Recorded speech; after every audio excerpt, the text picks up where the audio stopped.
And we're live. Hey, it's an Elsewhere podcast. Yay! I don't know why I laugh every single time. I don't know. You're silly. Hey everybody, we are live again. And this time we've got Skulls co-hosting. Say hi, Skulls. Hi, Skulls. And we have our special guest, which is Rachel Geek, artist extraordinaire. Oh, thank you so much. Oh, look at the screen. I'm watching the screen at the same time. Pretty nice. You did a good job. Shout out to Wolf7 Music. He's in the chat right now for helping us out with these overlays for the podcast. Appreciate you, man. Yeah, they're so much better than what we had. Hey, I tried, okay? It was ratchet, No, but it was that's okay. not a criticism. Kat, Whatever, I can man. assure You You just I can gotta assure try. It would have been better. It was- Mine would have been dog shit. It was really ratchet. I mean, honestly. Let's be real here.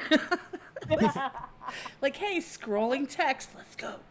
Hey, there's a chat box. Cool. Like, that was it. That's all you need sometimes. It would be kind of nice if we could change the wrench icon to a ratchet icon. Just for that. Is there a wrench in there? Oh, those are the mods, right? That Yeah, have for little the mods. wrenches. Yeah, those are my mods. What up, Jared? Okay. I see Oh, yeah. everybody in chat. Really appreciate y'all swinging through. Make sure you hit the like button. If you don't know who Rachel is, where the hell have you been in the last week or so? Also, her link, you can hit !Rachel in the chat and it will give you her YouTube. Go over there, subscribe to her, listen to her stuff, drop a comment, drop a like, get that algorithm going a little bit. Share her anywhere that you're at because she's fire. So we need that. Appreciate that. We need that to happen. Wolf wants a hammer, not a wrench. Well, if you want a hammer, you can always go and there's merch, by the way. If you put in elsewhere, WEAR. Oh, thank you for subscribing, Rachel. I know. I just subscribed. Oh, Jesus. Oh, that's awkward. I told you, man. People are always like, you need to work on your own stuff. Man, I literally just spent 7 hours mixing a song. I don't have time. I don't have time to go on the internet. No, that's fucking hilarious. I love it. By the way, Kat, what are you? Yeah, there it is on the screen. Rachel Geek, just subscribe. Kat, what are you drinking? Are you drinking? I don't drink. Oh. Who are you? And where's Kat? I'm drinking the cheap shit. Leave me alone. Well, I'm asking because we're all gonna drink. I Yay. have a shot here, but Cheers. you guys just We're gonna let's do cheers. a whole- It's all good. We can do that. That's cheers. I can chug. Chugging is cheers. Chugging is equivalent to a cheers. Yes, because I have a straw. And you know what? Straws with... Yeah, that helps. That's the lamest cheer ever from a straw. Come on. Oh, thank you to Waka. Has tipped $5. Let's get this party started. Let's go. Let's Oh, go. wow. Thanks, man. Appreciate I it. see you, Fiona. I got you. Hold on. Fifi. She left. Fifi. Fifi, bye. Hey, there's Truth. What's up, Truth? What's up, Truth? What up? Wow, you've quite the community here, man. Oh, they're amazing. This community is absolutely amazing. And to be honest, I did it kind of backwards, ass backwards, because usually people start their channel and then they build up their subscribers and then they build up their discords and stuff. I did it ass backwards. I built up the server. I built up the community. I got merch because I really love my community and wanted them to have something that had all those little phrases that we use. And then we started the podcast. So we kind of did it a little bit backwards.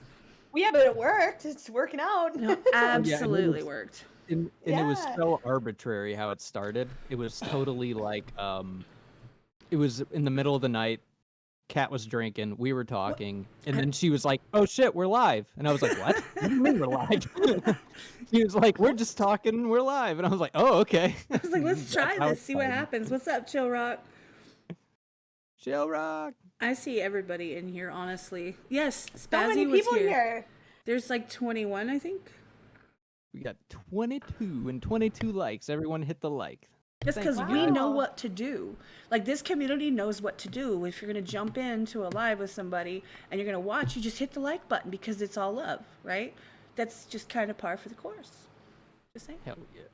Yeah, solid community, man. Literally, you came into my life like 2 weeks ago, and I've been featured on like I don't even know how you know all these YouTube like reviewers or whatever, but like every day I'm like getting a ding, and you're getting reviewed on another channel, and I'm like, oh my god, I'm like at work right now, but I'll try and jump in.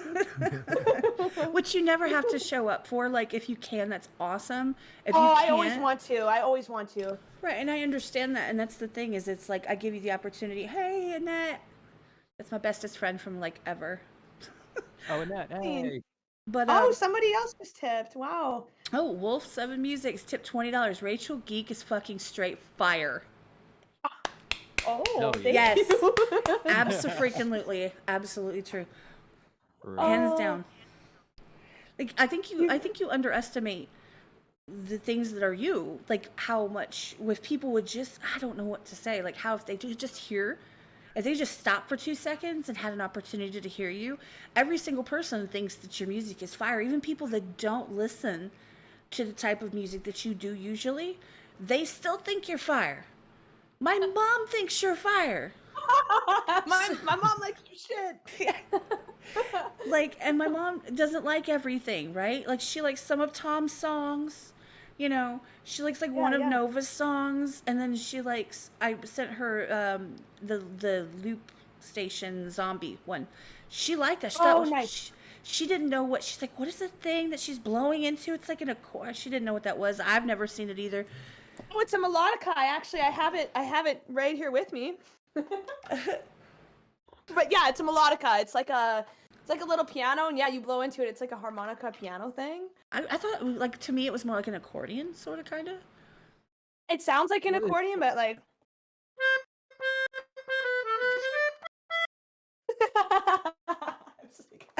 Truth is like, Rachel Geek, never heard of you.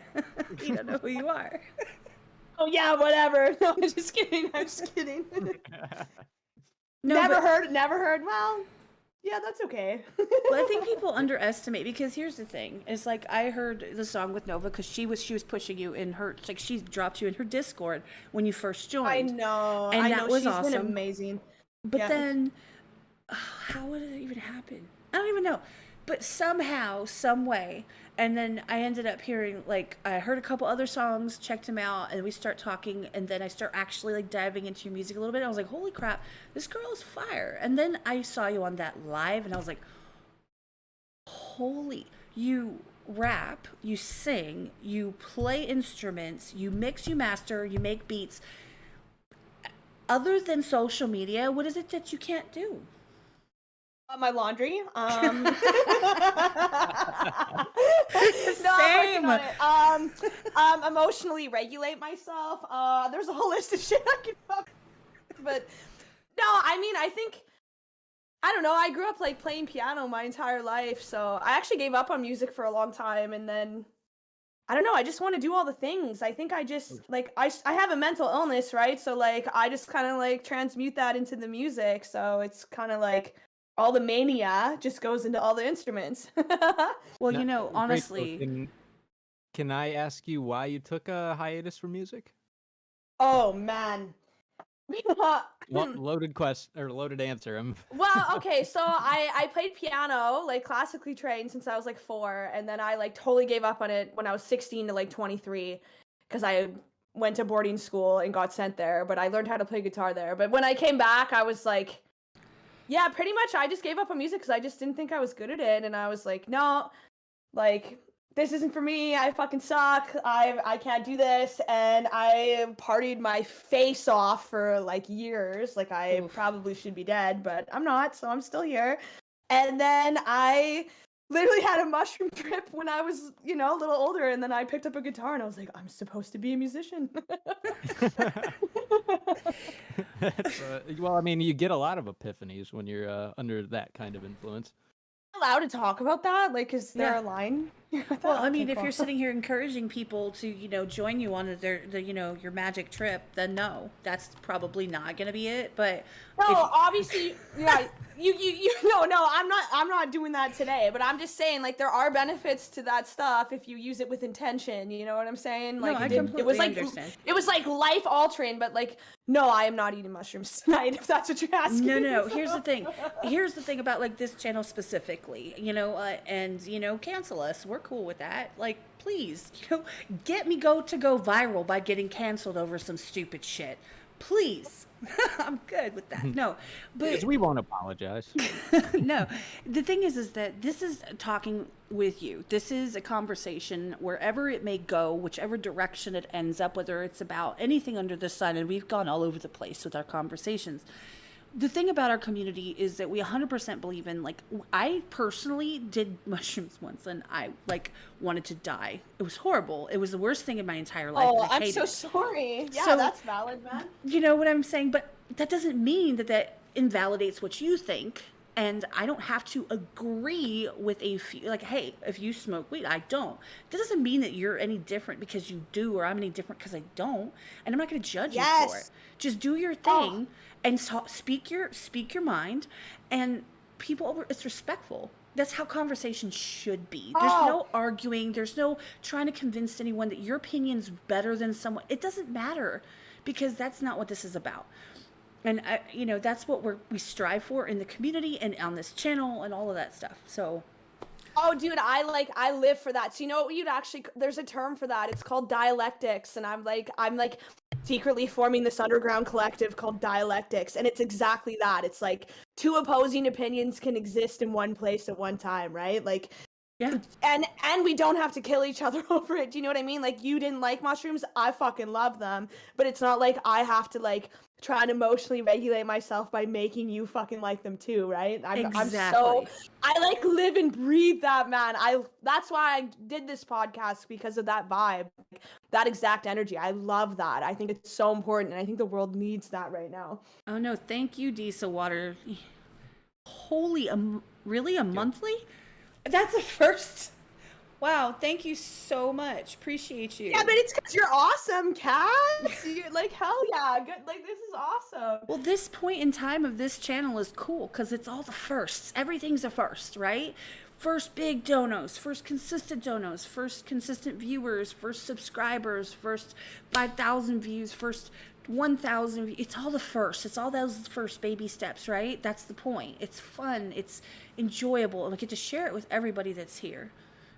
And Malia says we get some good shrooms in we got Washington. Some good shrooms. I'm looking at it too. We got some good shrooms in Yeah. I mean, good mushrooms are good mushrooms, man. The mushrooms have been life changing for me, honestly. And ayahuasca as well.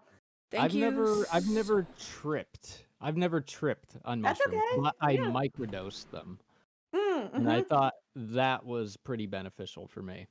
Oh, they're actually running trials in British Columbia and Ontario and Canada on replacing antidepressants with microdosing on mushrooms because of the benefits that they're seeing from it. And because it opens up it opens up channels in your brain that communicate that normally don't. So it's you come up with these new solutions that you wouldn't have access to before, right? Yeah, they say that basically if you conceptualize I guess the neurons in your brain is a high back roads. Basically, the mushrooms can create more sufficient pathways to communicate and connect. Oh, yeah. And so your brain can operate better, emotionally regulate itself better, and just function better. Oh, yeah. I'm a huge advocate for it. Obviously, for people who vibe with it, if it's not your vibe, it's not your vibe, right? But I think even in that microdosing sense, even if you don't want to trip, which I've heard some people trip and it could be amazing, and other people it's horrible. Hell, but, it's horrible time. Yeah. But even if you don't want to trip, it's if you microdose it, there still could be benefits. So I think 10, give it 10 years, and it's gonna be fucking mainstream as hell. Thank you to Waka. He's tipped $5. Keep people, not robots or butthurt assholes. Let people be who they are. Amen. You do that you, was boo poetry. boo. This should be a T-shirt. Do you, boo boo? That should in the hair. That should be a t-shirt. And truth, yes, you were the first special guest on this podcast ever. Yeah, Truth, that's you're such a true. vibe. Yeah. Truth is such a vibe, man. That was like, I've had a few reaction videos, and that was hands down my favorite reaction video. Like, that was so entertaining. Yeah, his are a blast. Yeah, But no, I mean, yeah, I like I said, I've been diagnosed, and I'm saying this with quotations, with like a mental illness, and like, yeah, eating the mushrooms and drinking ayahuasca, I've literally found like a way to cure, maybe not cure, but like manage my mental illness in a way I don't think I would have had access to if I like didn't do it before, you know?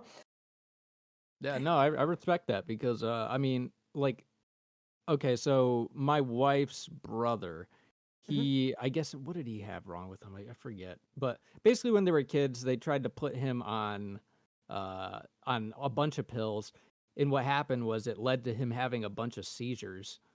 So he awful. hopped off and he started smoking weed in place of it, and it helped him. And just as a result, he's afraid to go back on the pills. And I mean, I'm 100%. Like, I don't blame you. And plus, I've Yeah. seen pills do way more worse than shrooms. and Disclaimer: shit. we're It's not just, giving I think- medical advice. Like, No, Yeah, no, no, and do you I was just people? gonna comment. I was just gonna comment on that. So, like, honestly, there was a point in my life where I needed the pills. Like, I was so like dysregulated and out of control. And like, I'm not giving medical advice. Like, if you need medication, you need medication. Like, honor that. But there was like a point in my life where I needed the meds to level me out for a while, so I was even able to be receptive to like getting help.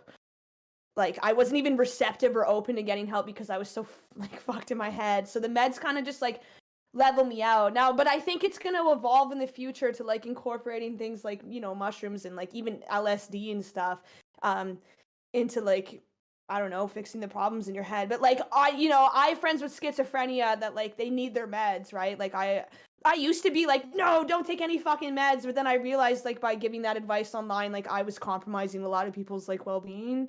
And I was just like, oh, maybe I don't have the place to say that. So like, if you're in your journey and you need meds right now, that's totally fine. No, Yeah, I feel like absolutely. I've done that before too. I've said like, "Oh, you should do this or you shouldn't do this," and it's Yeah. like, well, it's not really my place to say. I'm not an expert. All I have is my experience, and I can offer that, but I shouldn't offer advice when I don't know shit about it on a broader scale. Well, that's the thing. Yeah, and that That we Yeah, all sorry, have go our ahead. experiences, right? We all come from a place of what our personal experiences are, how things have worked or not worked for us. Some people thrive this way or that way. And speaking on your personal experiences is not like a big no-no. It is the advice or the, suggestion of doing things that, could potentially not be the correct path for someone else. All you can do is share where you've been and what your feelings are. And that's never an issue, because I mean, who the fuck am I to tell you that the way you feel that something validates or helps you, or that that's wrong? Like, unless it's something like I have hard lines. Like, there's certain things in life that if you do, and that's just because you're trying to regulate yourself. Like, I don't know, being stabby. Like, don't do heroin. Don't Yeah. do heroin. Don't, like just murder people or Yeah. Yeah. There's a line. Everything has a line. It's like a tightrope. Everything in life is a tightrope. But yeah, don't murder people or Yeah, like you're just not wanna- using. I do have some lines like that. I'm I like, just wanna- whoa. Okay, everyone. Tonight, I want to come out and say that I'm against murder. Yeah, Okay. hey, I'm so proud of you. He came out. Yeah. Thank you. Vote for me, my fellow Americans.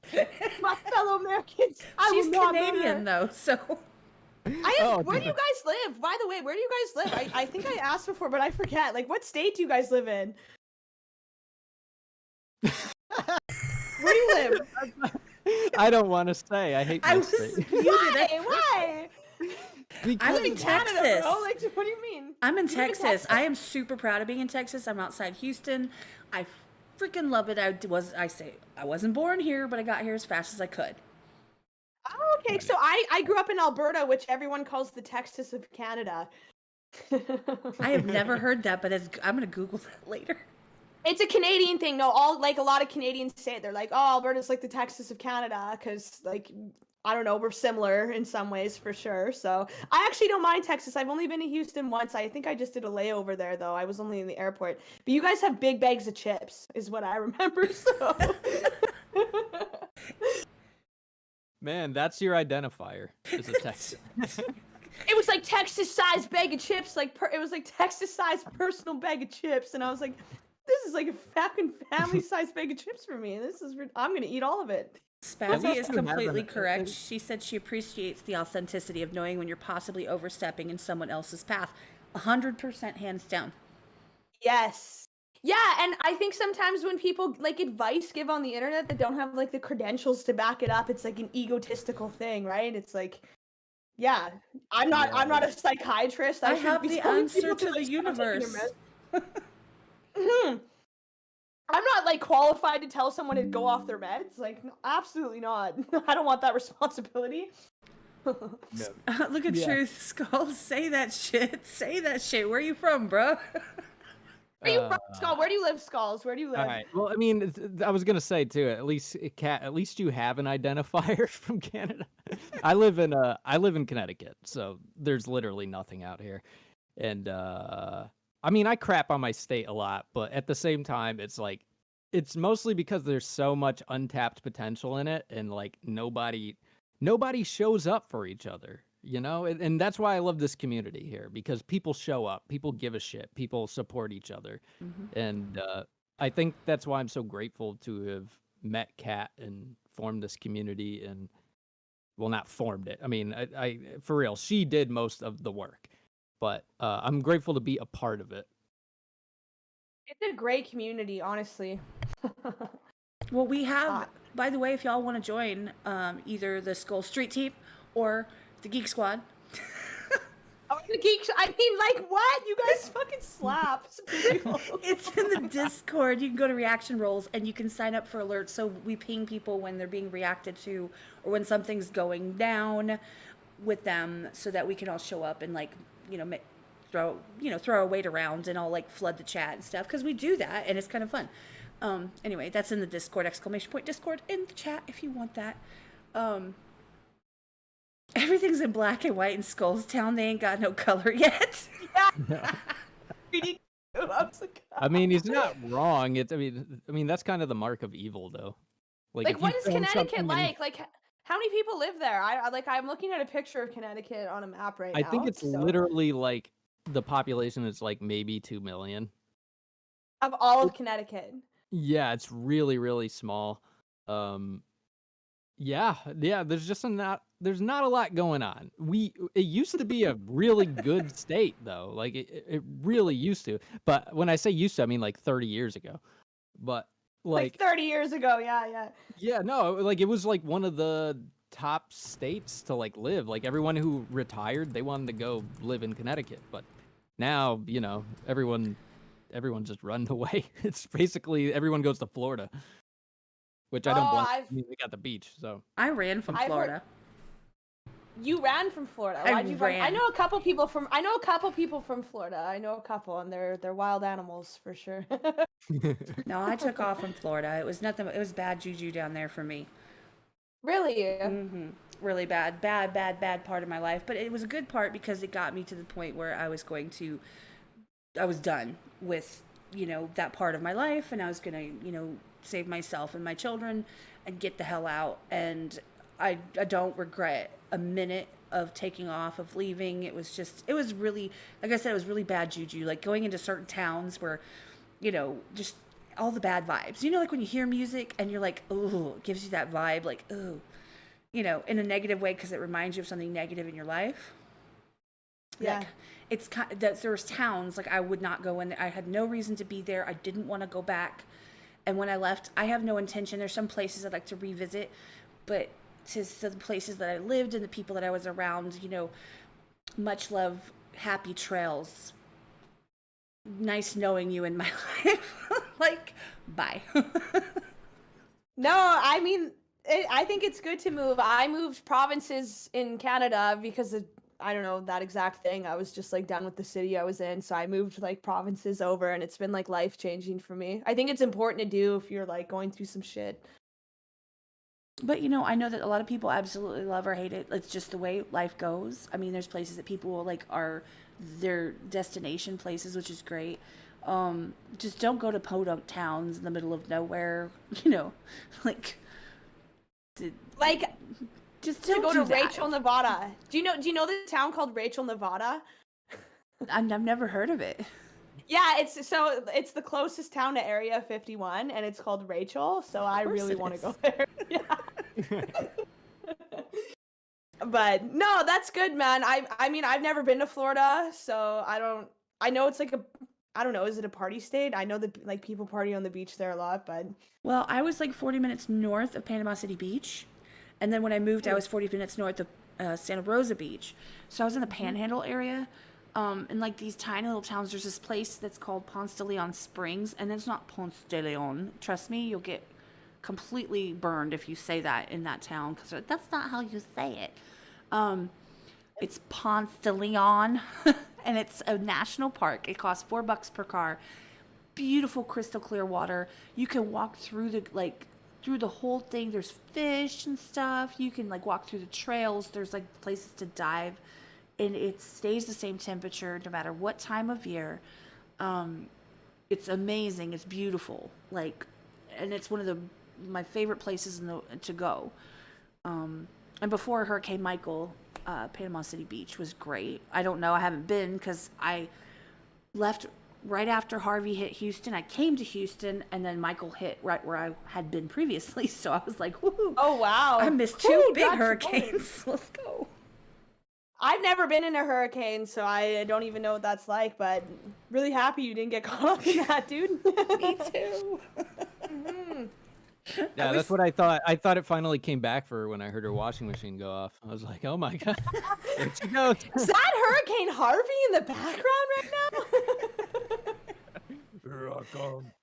Yo, can you just give your washing machine one slap, please? I can hear it.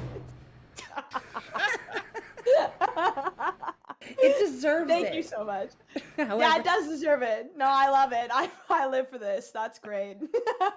however, it might like decide that it's not going to work again for me, which it doesn't anyway. Just because I'm smacking it. Like it might be held a grudge. You ever think that inanimate objects have feelings? Oh, 100%. I like talk to my I've had this desktop on my like that I'm looking at right now on my desk for like 10 years because I like sweet talk it every day.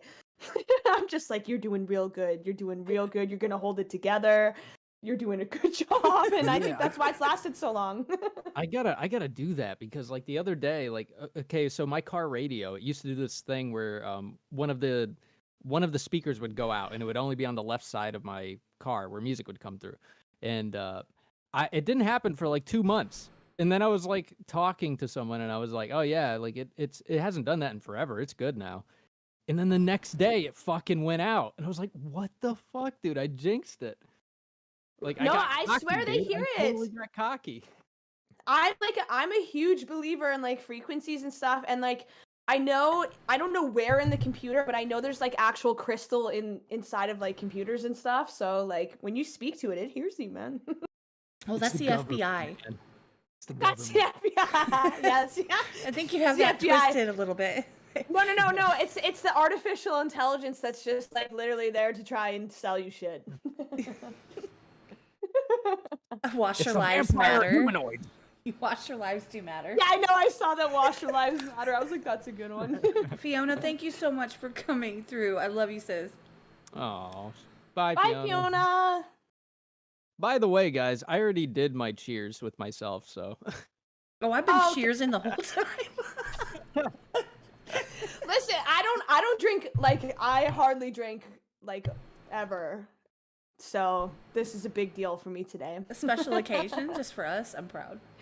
It is, you know, and like I've been asked to do a few podcasts, but like I just fuck with you guys a lot. No, truly appreciate it. Honestly, you're the first actual like. How am I gonna put this? I'm gonna put this in a way. I'm not trying to offend anybody who's been on here before. You're the first like artist that isn't doing a channel like on YouTube that is based on any other content. So there's a difference to me. There is, for example, Skulls. There's his artist side of him, right? And then there's his persona as like he does reactions. Same with Truth. There's Right. Truth's artist side, and then there's him doing his reactions. It's that personality thing. Like, you're the first that is on here specifically as an artist, right?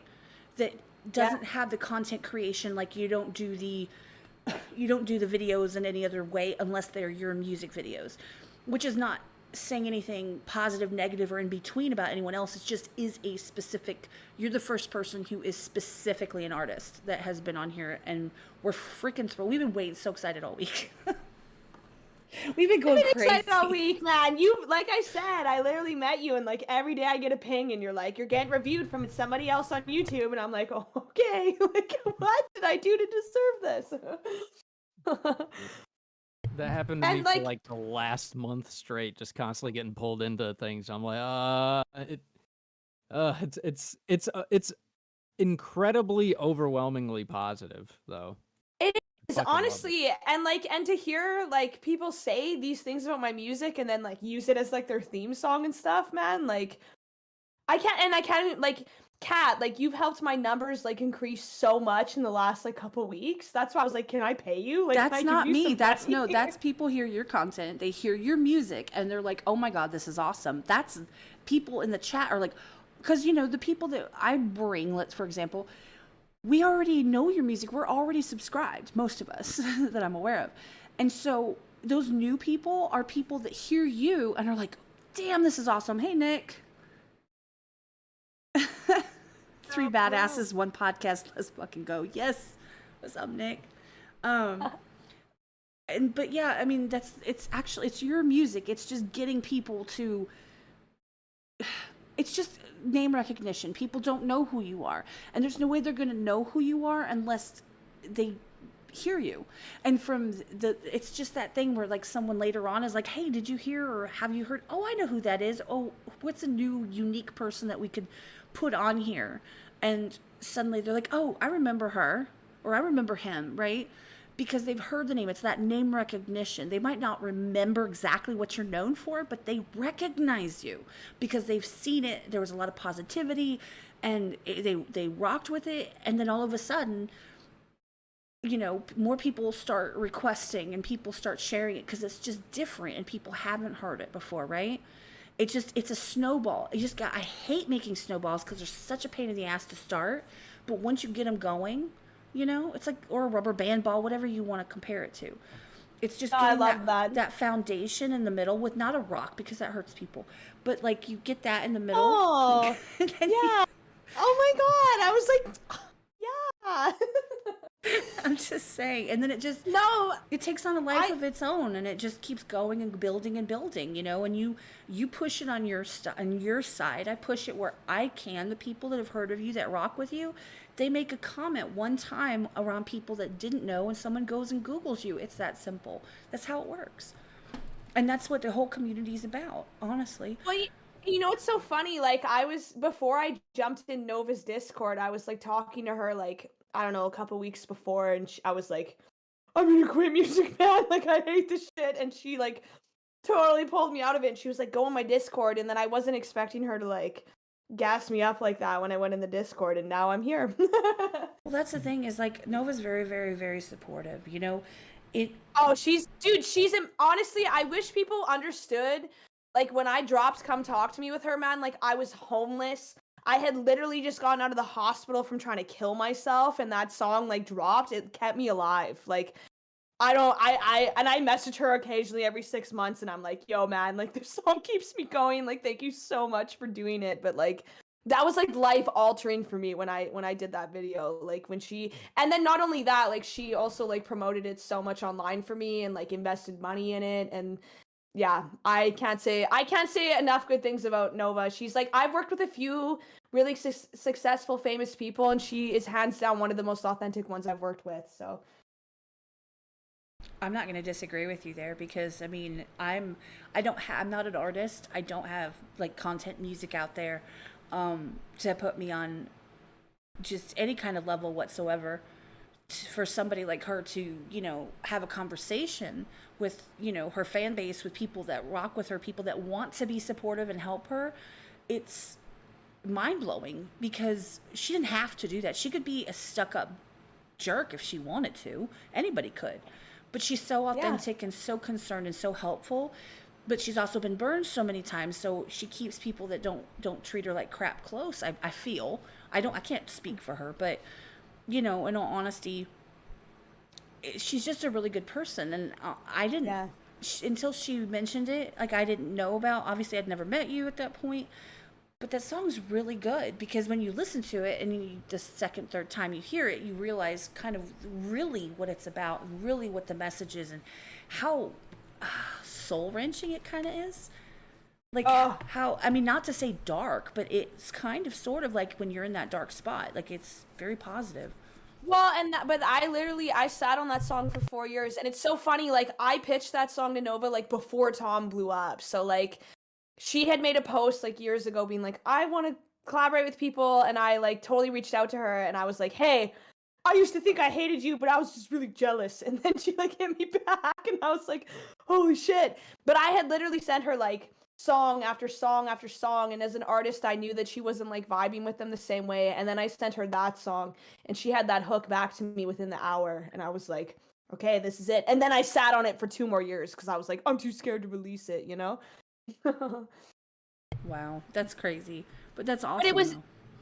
Yeah, and also all the like, so I have one guy in that video, because honestly I tried to get more men involved in that video because I didn't want to just be like, this is only a thing that affects women. Like, it does affect women, absolutely, but it also affects men. It's really hard to get men involved in that video, but like And all the and yeah, I sorry. related I related to the song when you said flat chest because I definitely have a flat chest. I was like, okay, now men can relate. You're like, No. now men are involved in here. Yeah. Well, and actually there is one man in it, and we gave him the spot that said I don't know, around suicide, because men have the highest rate of suicide. I won't go too into it. I don't want to trigger anybody, but like he was in it, but he purposely curled his hair all feminine, so people thought he was a female. But I think he did that to just like fuck with people. People are like, where are the men in this video? I'm like, there is a man in this video. Like, he's in there. That's so funny. Yeah. Well, you're not going to do Yeah. that now, right? You're going to, like, going forward, you're going to start knocking them out, right? Putting music out. Yeah. You mean? Yeah. Dude, I'm literally, so the biggest thing that's holding me up right now is just like, I'm collaborating with so many artists. I literally have like 4 EPs in the work right now with different producers and artists I'm working with in my city.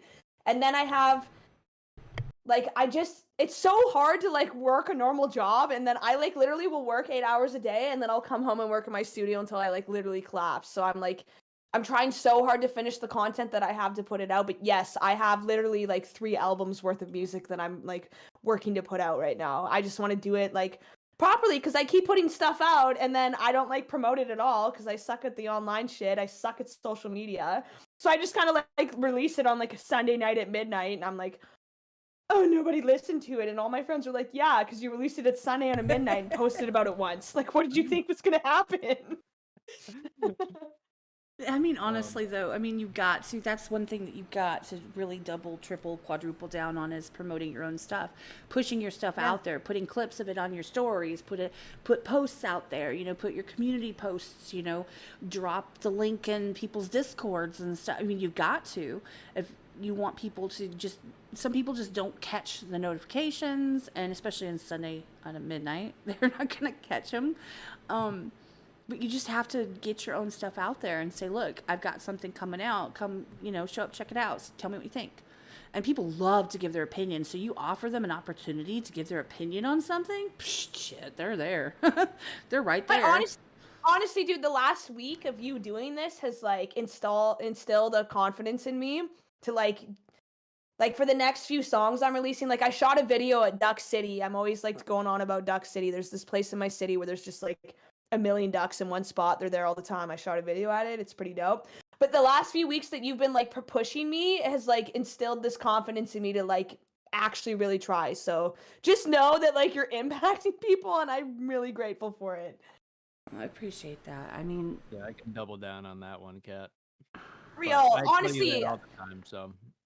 Yeah, and like honestly, dude, like I was like, I'm always in a rough place. I feel like there's always like a part of my head that's like, oh, you should just quit and like get a real job and whatever. But I'm like, but then you like came and like this might be really lame. I was like praying and whatever, and like I'm not religious at all. And like you came in and like did this shit for me. This like it's been like life changing for me, man. Even if you think it's like so small and insignificant, like it's impacted my life so much in the last few weeks. So like just know that.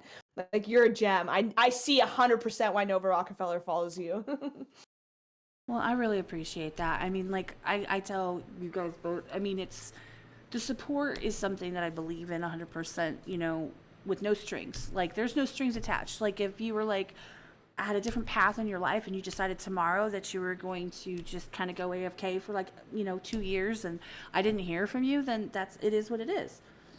You know what I'm saying? Like, and I would be cool with that because the support is 100% because I believe in what you do. And this goes for both of y'all. I believe in what you do. I believe in what you are putting out there. I believe in your talent. I believe in your future. I believe in you as people. And it doesn't take me long to make that decision for on people. I'm pretty fast at it. And I'm not going to say I'm right all the time, but I'm usually not wrong. I've had my screw ups, but there's no strings. Like, that's the whole point. And I get the community involved because most of the community just loves to be involved and they love to participate. They love to see people do well and to grow and to thrive and to put out more content. They love when they see you guys succeeding and your channel growing and your subscribers growing and your music growing and your views growing and you putting out more. And like, they love to say, oh, I was there. Like, I was there. And like, you got to check this person out. It's kind of like what we're here for. We do it for our reactor community. We do it for artists that we really fuck with. You know, we do it for Tom and Nova. We do it for, there's people that support, and my mind just went blank. There's people that support Beezus. There's people that support Beezus, Broadnecks, people that support Dax, people that support metal groups, all over the place, you know. But me personally, you know, I push when I find something that I really, really rock with and somebody that I believe just needs a leg up, just needs people to hear them. That's it, you know? And so I push, and I'm really, really, really, really annoying. And I honestly, like, that's how it's gotta be. Cause I mean, like seriously, like when you look at like the mainstream and like I'm not gonna call it any names, of course, but it's like when you look at the mainstream, there's some stuff where it's like that should not be getting the attention it does. So that's just a matter of being that person who just constantly throws it in people's face until they listen, until they accept it, and they're like, oh, that's what it is. And people got to do that more with music that's actually worth it, you know, like Rachel's music. Nice, man. Thank you. well, that's the thing is, it's like, I am not trying to make people like the music. I don't have to, because once they get an opportunity to hear it, that's all she wrote. For real. Yeah. And for both Dude, of you, I would cook you the most bomb dinner if we lived in the same city. And like, I would cook you the most. I mean, even me and my roommate were talking about it because she was asking. I'm like, this girl, Cat, man, she's just like hyping me up this week. And then she was like, does she live here? Can we cook her dinner? And I was like, no, she doesn't live here. But I would cook you a bomb ass meal. You're a gem. I love finding gems. That's my favorite thing to do in the world is find gems, and you're a gem. well, like I said, it's you guys that are doing it. It's your music, it's your talent. I mean, I sat there and watched that Loop Station video, and I'm like, are you freaking kidding me right now? 'Cause I love when people can do a loop station because I think it's so cool that you can, like, in your head, you can know what elements need to go into it to loop them, and then you like turn it down and turn it up at the right moments, and I'm like, that is so badass. But then you're like playing instruments and you're rapping and you're singing. I'm like, what the hell? I'm like, this is ridiculous how talented people can be. And then of course Skulls goes and sings. I'm like, come on. Like, oh, so good. So good. Your hooks are so good, Skulls. Like, honestly, so good. Your hooks are catchy, like so catchy. You have an amazing singing voice. Oh, thank you. And radio voice. Enough, but thank you. Of course, but no artist I've ever worked with thinks that. All artists are like, yeah, I'm okay, and they're like amazing. I have found so many like gem artists that are like, yeah, I'm okay, and they're like incredible. Yeah. I don't know why that's a thing. Like, but it's always the case. Every person that I've ever recorded at my studio is like that has a great voice is like, oh, I hate my voice. I'm like, why? I would kill to have that voice. Yeah. Holy cow, Nick. Nick the Rachel Stan. Wait, where did he say that? Oh, you got another donation. He you got another donated tip. $40. Take the request money back. It was worth it for the jam alone. Love y'all. Yes, love you too, Scowls. Oh wow. I'm never gonna get rid of that nickname. Gals, where is it? I can't see it. Like, Oh, it's on my there side. it is. It pops up on the screen on YouTube. Like it's a I'm in delay. the. Oh, I see what you're saying. Yeah. Okay. It'll pop up. Thanks, And they'll Nick. hear us talking now in real time for them, but for us, it's like a little delay. Right. It's like when I stream on Twitch, I always have to like wait like 30 seconds to a minute. Yeah, to get your responses. Like you ask a question and you sit there and have the Jeopardy theme in your head, like, okay. Yo, bro, There's a I was little bit of fucking- a disconnect. I was doing some like foam rolling shit the other day, like taking care of my body, you know. And I was listening to your beat actually, Staying Alive. And I was just like yeah. finding my fucking center. Like I was like it was you so wanna- dope. There's a like a pretty intense backstory to that one. If you guys are open in to hear it, I'll just give like a trigger warning. Like it is around suicide, so like hopefully I'm allowed to like. I'm not gonna go into like gruesome detail, but like it was a night that I was suicidal. If you want to know. Yeah, go To ahead. you, and if you're comfortable talking Oh, about it. 100%. I'm like overly comfortable talking about my mental health stuff because I've really like I'm okay with it. One But second. that night, Tawaka, thank you for $10. To y'all keeping it real and not following society standards and rules. Appreciate you, man. Really do. oh Appreciate it, that. man. Much love. yeah. No, but we really want to hear it. Honestly, I mean, Oh, I'm open. No, so that like so okay. So with my mental illness, like suicidal ideation is like just it's a normal part of my life. Like it comes up. I'm really good at managing it now. Like I won't go into too much detail because I know it's a really triggering subject. So like I don't want to trigger people. But like when I made that song that night, I had literally okay. I'll be honest. I had eaten some mushrooms, and I was like, fuck it, I'm going to like the bottom of like my suicidal ideation on this mushroom trip. Like that was my intention, and I was alone in my studio, and I was like, I want to know like my suicidal ideation inside out. And while I was like processing that on the mushroom trip, like that song was like born, and like I was gonna call that song like suicidal ideation or something, but in the mushroom trip, I was like, that's not gonna serve people. If I called Stay Alive, that'll serve way more people. So I literally made that song and then I like cried to it for like 3 hours and I was like, I gotta stay alive, man. Like it was such a monumental night for me, honestly. That song. I listen to that song on the days that I'm like struggling with that, like just for myself, because I'm like, okay, I gotta keep going. Just like that song, that was another song that like kept me here, you know? Well, yeah, I mean, like that's basically like how I felt. I mean, it helped me while I was doing all that. It helped me find my center, which when I do like foam rolling or stretching or anything like that, my yoga stuff, Yeah. that's what I aim to do, find my homeostasis. And that type of song is like a really great encapsulation of that whole vibe. holy shit, cow. Truth. Thank you, Truth. So yeah, shout out to Truth. I saw that too. I was like, whoa. Truth Thanks No for the Lies tip, tip man. $50. Love y'all. I'm out. Aw. Well, have a good sleep, man. Yeah, bro. Is that Truth? Night- Truth that's out? Yeah, Truth's headed out, I guess. Oh, bye, Truth. I thought he was gonna hop on. No. Well, you can. We have a couple songs that we're Yeah, gonna work no. on. I think are you gonna collaborate on one of our songs with us, I Ghost? know Truth mentioned it. He has to send it to me though. I haven't gotten anything yet. Yeah, but Truth, if you're still in the chat, yeah, definitely send it to me. I'd love to hear it. I'd love to collaborate with you. For real, the second I heard you, I was like, oh, I want to collaborate with her. Yeah, I would be 100% down. I don't know, like this year especially has been about like collaborations for me and like connecting with other people. Because I used to be so like, oh, I just need to do it all myself, and then I would like get in a writer's block or whatever. And I finally collaborating with people like opens up new like creative outlets in myself. So I'm super down, and I love your guys' vibe 100%. Well, Yeah, that's the no, thing. I mean, That's been like sort of like with me too. Like I've done like everything kind of by myself. I've felt that way, and it's mostly because like a lot of artists around my area, I've tried to collaborate with them, but they just kind of fall through. Like either people don't write their verses, or they make a bunch of excuses not to be able to come out to the studio or whatever, and it's just like I can't depend on people. I got to do it myself. But I was lucky enough to get my friend Ray, who's an excellent singer, like very John Mayer-ish kind of voice, Ooh, to nice. get on one of my songs, which on one of my features, which I was very, very, very happy with, because I could not come up with a hook for this one song for shit.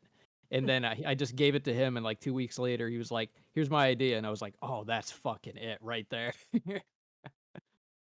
Sometimes it goes, hey, sometimes you hear a song and you like can write a hook in a minute, and then other times you hear it and you're like, I don't know, it's meant for somebody else. Exactly. Yep. Nick. Yep. And I'm all about pursuing the song. What did it? What? Oh god, the fake actor. Nick the fake actor tipped $10. I had to match my donor to truth. I might not ride first class canceled flights for free, but damn it, I love that dude. LOL. Oh, Now, that's hilarious. Rachel, you might not know this, but Nick and Truth, they've both been on the podcast together. Oh, There's okay, cool. some of my closest. They're basically like my ride or dies when it comes to modding for them. I've been around Nick for almost a year now, and Truth has been less than a year, but not too much less. And they're my like if I say I'm modding, I'm probably in one of their streams. But yeah, and they've Yeah. been on here together, and they promote each other, talk, and that's the whole thing. That's the whole collaboration, the community thing. Like where they're just like, hey, go check them out. Hey, Truth will say, go check Nick out. Nick will say, go check Truth out. Like, and go check out elsewhere. We're all like, that's a common factor in the community, is to shout each other out. And the same with some of the artists and the people that do reactions that are artists. And every one of them that I have seen so far, fun fact, has said, I want to do music with you. Both of y'all, by the way. Every single one of them that does music, that does reactions, that says they want to do music with you guys. Wow. Oh, see right there, would love to collaborate with you, Rachel. Diesel water. See? That's honestly, that's amazing. Like I am working on taking compliments with my therapist. Me and my therapist are working on that together. So I might need your therapist because I'm still not fucking used to it.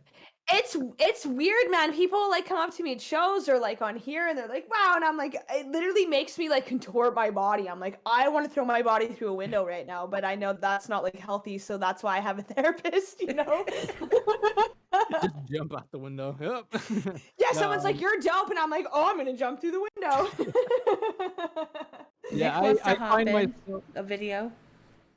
Sure. Nick's like, I'll be in the video. Let's go. He's an actor, He's Nick Dude. the actor, yeah. He is actually. Yeah. He's a legit actor. So Hey Nick, if you ever want to do like a video or any project, I have a camera, but I don't see any reason to come out to Connecticut other than, to chill with me. But but if you ever want to work on anything, in passing, if you're ever in Connecticut. yeah, I mean, I just realized how narcissistic that sounded too. Be like, yeah, there's no other reason to come to Connecticut unless you're coming to see me. But See, there goes Jay. I agree Oh, with Kat. yeah. I think Menacing that's healthy threats. narcissism. Yeah, I think that's healthy narcissism. You could call that just like confidence in yourself. nah, you know? I gotta kill. I'm killing the ego, man. Gotta kill the ego. Dude, have you ever like? Okay, you should drink ayahuasca then for sure, because that kills an ego real fast. What exactly is that? I've heard. So that. it's like What it is. DMT. It's like you drink DMT. It's like it's a really sacred plant that's been like drank in Peru for like thousands of years. Like a lot of shamans down there will drink ayahuasca to like reconnect with the land and reconnect with like spirit or whatever. But you can do it like in Canada. I've sat in 4 ceremonies. I've drank in ayahuasca, and it's like eating 20 grams of mushrooms. It's like the best way I could put it. And then you have a shaman that kind of like guides you in it, but it really it shows you your ego. However that shows up for you is like the best way I could put it. So if you want to come to Canada and do ayahuasca, let me know. I would need you to be my shaman. I'm too afraid to do something like that alone, you know? Like Well, you need someone there to guide you through it, I feel like. Oh yeah, like people lose their shit in there sometimes, but that's why you have like the shaman. The shaman will come and like kind of guide you through it and whatnot. But I've definitely like considered, like I've had a shaman reach out to me to be like, hey, do you want to like support these? And I'm like, ooh, I don't know. I mean, it makes But me, I- my personal experience with seeing somebody do that is natural born killers. And to me, I'm like, okay, yeah, okay. It could be an effect, you know, with the snake and all that stuff that was going on in the tent. Like, there was some things happening. Oh my gosh, yeah, okay. But That- you said you had a really horrible experience on mushrooms too, right? Yeah, if anybody's ever heard the EDM song, like House of God, God's house, house of God. Like, think of an evil hand, like, coming down, like, you're, like, laying on your back, and it's just, like, there's just evil, like, hovering over you. And then, like, the next morning I wake up, well, I didn't wake up, I was up, but, you know, everybody decides because they're stupid to go drive around, and this was in Kansas City. They decide to go drive around, leave me home alone, right? Because why should I go anywhere, right? Yeah. But no, I kind of laying on the couch like, I need to sleep because this is just, Yeah, why? Just why, right? And I look over and sitting in the computer chair, right? There's this dude, and he kind of looked like Jesus. He like had, I think maybe it might have been Nick, Oh, whoa. Saint Nick. It might have been Saint Nick. With Was his, it Russell Brand? no, it was like long hair, like brown hair, was sort of like the facial hair, and just like sitting there with his elbows on his knees, like, you know, leaning forward, just looking at me, and I was like, fuck. Okay. And so, you know, you blink thinking, okay, they're going to go away. Nope, didn't go away. So I call him like, there's somebody here. I don't know. I'm freaking out. Like, I'm freaking out. What if I'm like, what was it? Through the Looking Glass, where they see the baby and it's a pig because they thought it was a baby, but it's not. And I'm like, what if it happens with one of the kids? Oh my God, I'm freaking out. So I panic. So they drive back to save me, right? And it took like 10 minutes for dude on the chair to like disappear. He just like smiled nicely at me. I'm like, what do you want? They come in and they leave one of the friends. My ex-husband didn't stay because, you know, he's a douche nugget. He didn't stay. He had one of his friends stay with me to make sure that I didn't like lose my shit. Yeah. Yeah, good times. Really good times. Yeah, see, Yeah, like, no, I'm that's afraid, valid. I'm afraid I'd have like a vision where just like I take it, I'm sitting there, and then just like Will Smith walks in and slaps me.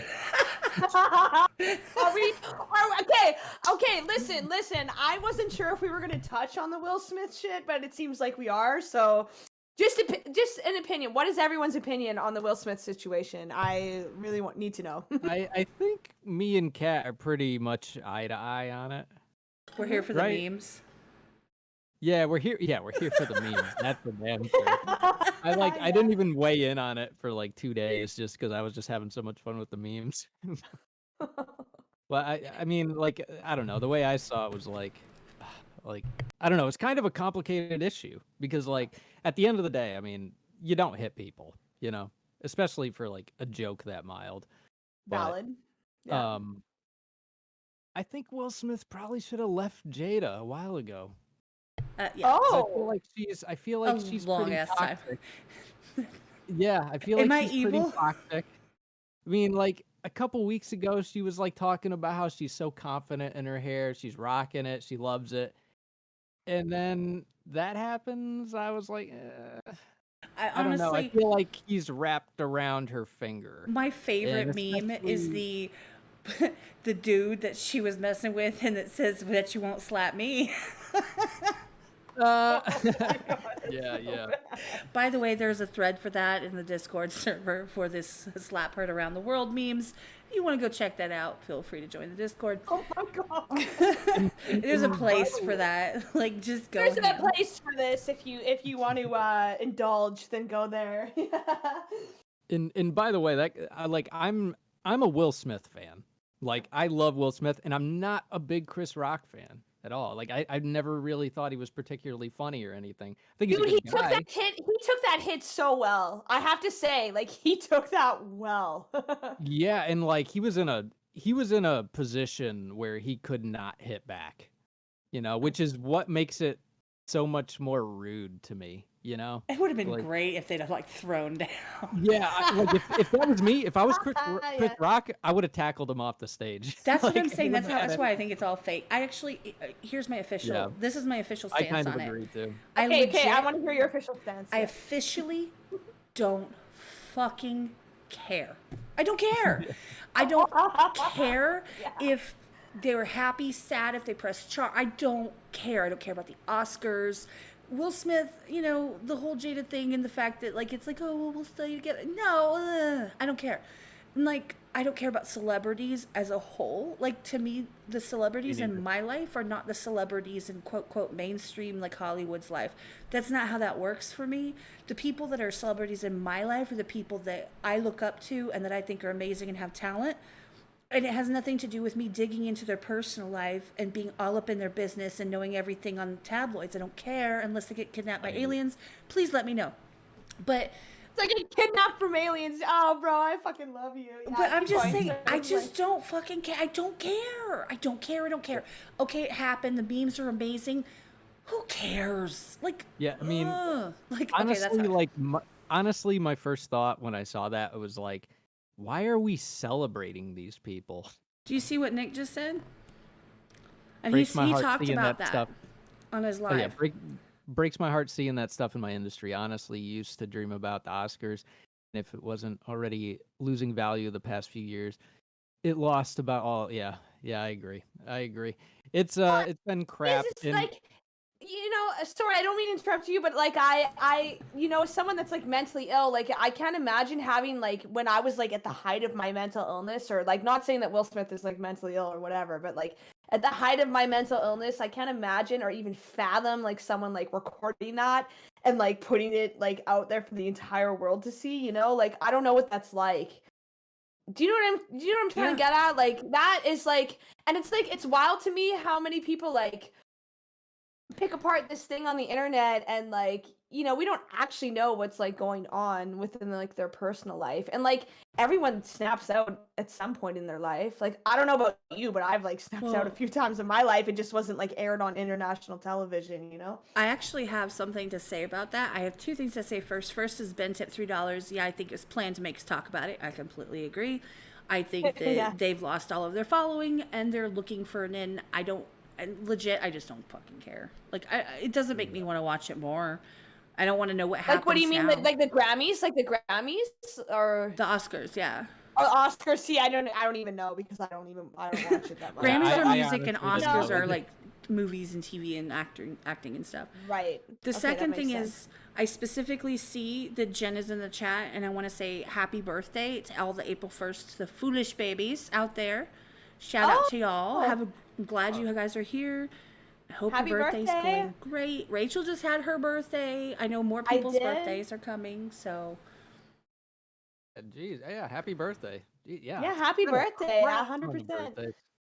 The Academy is just as much to blame, if not more so. But that's why I don't like fuck with mainstream stuff, because like I don't know, I've been close to a few huge record labels and stuff, and like it's like wild how much they don't give a fuck about the art. That's true. Yeah, Diesel, that's actually what I was about to say. And I haven't said this before. I've told Skulls and I've told Sarah. There's a thing for me when it comes to being your worst, and Rachel, what you said about like your worst mental health days, those moments being captured and like blasted out there, like there's a reason. There's a huge trigger for me because I was on camera all the time. My ex had cameras all around the house, inside and out. Oh. And he would go in the middle of the night, he'd have his friends over, get high, and then they would replay stupid moments or me, I don't know, scratching my head or scratching my ass or something and laugh about it. And it was for like a decade. So being on camera is a big, huge thing for me. It's another reason I don't do it, if anybody was wondering. But it's something where there's nothing worse than having those moments where you just kind of lose your shit. He used to rile me up to the point where I would lash out. You take 6 hours of someone talking shit on you to their friends, and then you lose your shit and yell at them. They're Right? like, Right? when they record Yeah. it, and they're like, Yeah. see, she's a psycho, and that. Oh, dude, I relate to this like on a soul level, buddy. Yeah, 100%. That's what I'm saying. Like, it literally. There's No. nothing worse than, I mean, there's a difference if they're like throwing down and hitting on, beating on each other. Okay, well, he gave back as good as he got. But for it to be something where you just like all of the stuff behind everything he's been going through, maybe he just snapped. I mean, and that was a bitch slap heard across the world, like everybody saw it. Yeah. No, I agree with that. Yeah, I think it's just kind of internet culture being awful, like because everyone can just weigh in and with no accountability whatsoever, so they just say like the most awful things possible and create memes, that are just really fucked up and spread nonsense or misinformation. And it's like if you're on the internet, I mean, like how much of that can you take before it builds up and it becomes a problem and then it just manifests in some kind of ugly way or some big ass spectacle like you said. I mean, it's like, oh, like you just rile someone up until they do something and then you're like, we got that on camera. Like Will Smith has been he's been like thrown through the ringer lately with that, I don't know, whatever happened with him and Jada. Like I just can't imagine my personal shit being aired on like internationally. I would probably snap out too, right? Like I just I can't even lie either. I probably would too. Oh I mean, God, I've done like wild shit. Like when bro, I was on... I've had days where I got like one bad YouTube comment. I was like, "Fuck this dude." Like fuck everybody, and like I had to, like, dude, I relate. You get one bad YouTube comment, and I'm like, "Fuck that guy!" Like, and then I spend my whole day like thinking about like the one bad YouTube comment. But I'm learning how to embrace the bad YouTube comments now. I take it as a sign of success. Well, Cliff Beats, he told me like he was talking about that a little bit, and I forget exactly what he said, but the next time I got a bad comment, I just wrote back like, "I hope your day gets better," and that was it. Yeah. And I felt so much better about that than me like actually like trying to dig in at them. It just it's because it's like what you were saying, like with frequencies or energies. It's like if you put your energy into the bad, you're just gonna get more bad out of it. Well, and the other... Sorry, keep going. Yeah. I was gonna say the king of the person that does that is Truth. He's like, "Thank you for watching," and puts a smiley face, and then we see it, and we all go his community, because he has a Discord too. His community goes flying in there, is like, "You don't know what you're to think." We go crazy, but he's just like, "Appreciate you being here, man." They're like, "You're whack and you're stupid and your faces are dumb and you don't know what you're talking about with your ghetto talk," and he's just like, "I appreciate you taking the time to watch." And that's it. And I'm just like, everybody else is like, "Rah!" And we all go crazy.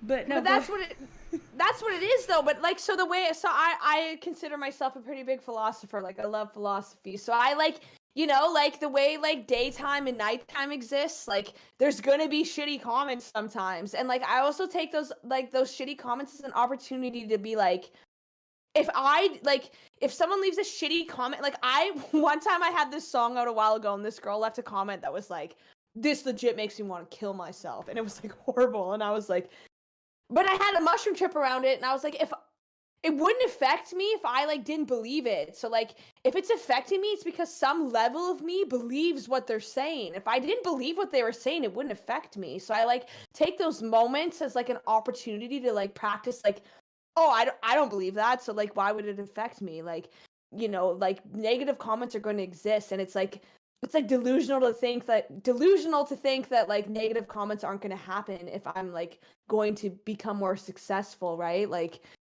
I try and like, I don't know, I'm a pretty spiritual person. So I like try and practice that every time a negative comment comes up. I'm like, do I believe this? Because if I didn't, it wouldn't affect me. I take it as an opportunity to like solidify that as a neural pathway in my brain. Yeah.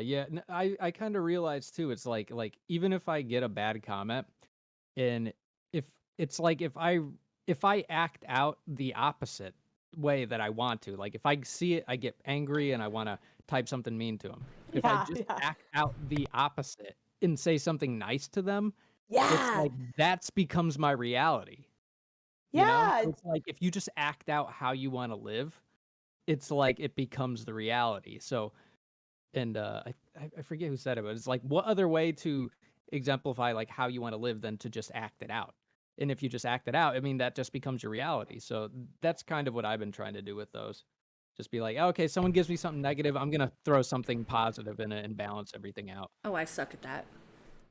Oh, but it's Yeah. a sign of success, man. If people are hating on you, it's a sign of success. I had one guy comment on Come Talk to Me or something, and he was like, oh, I noticed you follow like this other, like I'm a big psychology freak. Like I love psychology. I love researching like narcissism and stuff because my mental illness falls on Hey, that I've got somebody you spectrum. can go Google.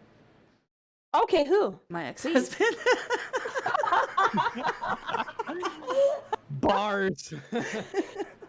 Bro, I relate a little bit, but what I have falls on that spectrum a little bit too. So like I used to be an abusive piece of shit too, you know what I'm saying? So I like researching that shit, and this dude came in my comment section and he was like, "Oh, yo, I see that you follow like this narcissistic dude online." And then he tried to be like, "Do you think Tom or Nova's a narcissist?" And by the end of the comments like conversation I had with him, he was like, "Yeah, you know, my ex was just like really abusive and I'm really upset about it because I like had worked through it with him." And I was just like, well, if you want to talk about it. And then I was like trying to be friends with the dude because I was like, you don't actually hate me. I just triggered something, you know? Well, when it comes to negative comments, I mean, music from Tom and Nova, especially, and I'm not going to say I'm not downplaying Nova's music, but I'm saying Tom's music specifically that he's released, and anybody that has any of the albums, y'all know, when it comes to negative comments, he addresses it very aggressively and very specifically. When it comes to, like, look at Balloons, when he's talking about the negative comments that, you know, you just can't stay away from, or, you know, he tries to get off social media, but then he's so addicted to it, he's so obsessed with it that he has to get back on. Like, he addresses those types of things. I have been blessed at this point because I don't have that issue yet. I'm sure something I'm going to say, if not already, but in the future, is going to be enough for somebody to be pissed off and drop a comment. It's going to be nasty, and that's fine. I'll figure out how I deal with that. I don't deal with it as humbly and kindly as y'all do yet. I'll have to work on that ahead of time. Human, man, it takes practice. It takes practice. Well, I haven't, like, the first negative comment I had, I did not handle it well. I like fucking like freaked out on them, and I was like, yeah, you don't know anything about anything. Fuck you. Like, it was bad. Like, I did not handle it well. So like, don't worry about that. I'm the same way. I think one of mine was just like, I think the first thing I said the first mean comment was "suck my dick." Yeah. Yeah, right? Like you just get triggered and then you're just in the moment. You're like, Yeah. And I'm like, this person. but I just remember like looking back at it and I'm like, wow, that was an evolved comeback. You know, like obviously I have a way to go, you know, and you know, that's all right. You just gotta kind of fall in love with the process and take it as it comes. My issue isn't like negative comments necessarily at this point, which I'm lucky. Like I said, I'm very blessed to not have that issue at this point yet. Like I said, I'm sure it'll come. But what my issue is the backroom comments, the shit talking going on in other spots, like people just talking and putting my name in their mouth and like roping me into stupidity, and it's like, just leave me the fuck out of it. Like, stop. Especially when I was told last fall I was the most negative person that people had ever met online. I was the most negative person they'd ever met, and that I had this agenda to like be this psycho crazy person and like do all these crazy things. And it was like, are you me? Like, are you serious? But it was apparently a huge thing, and it was like, wow, it's those I just like to confront. I like to talk to people and say, hey, there's an issue. There's something I need to talk about.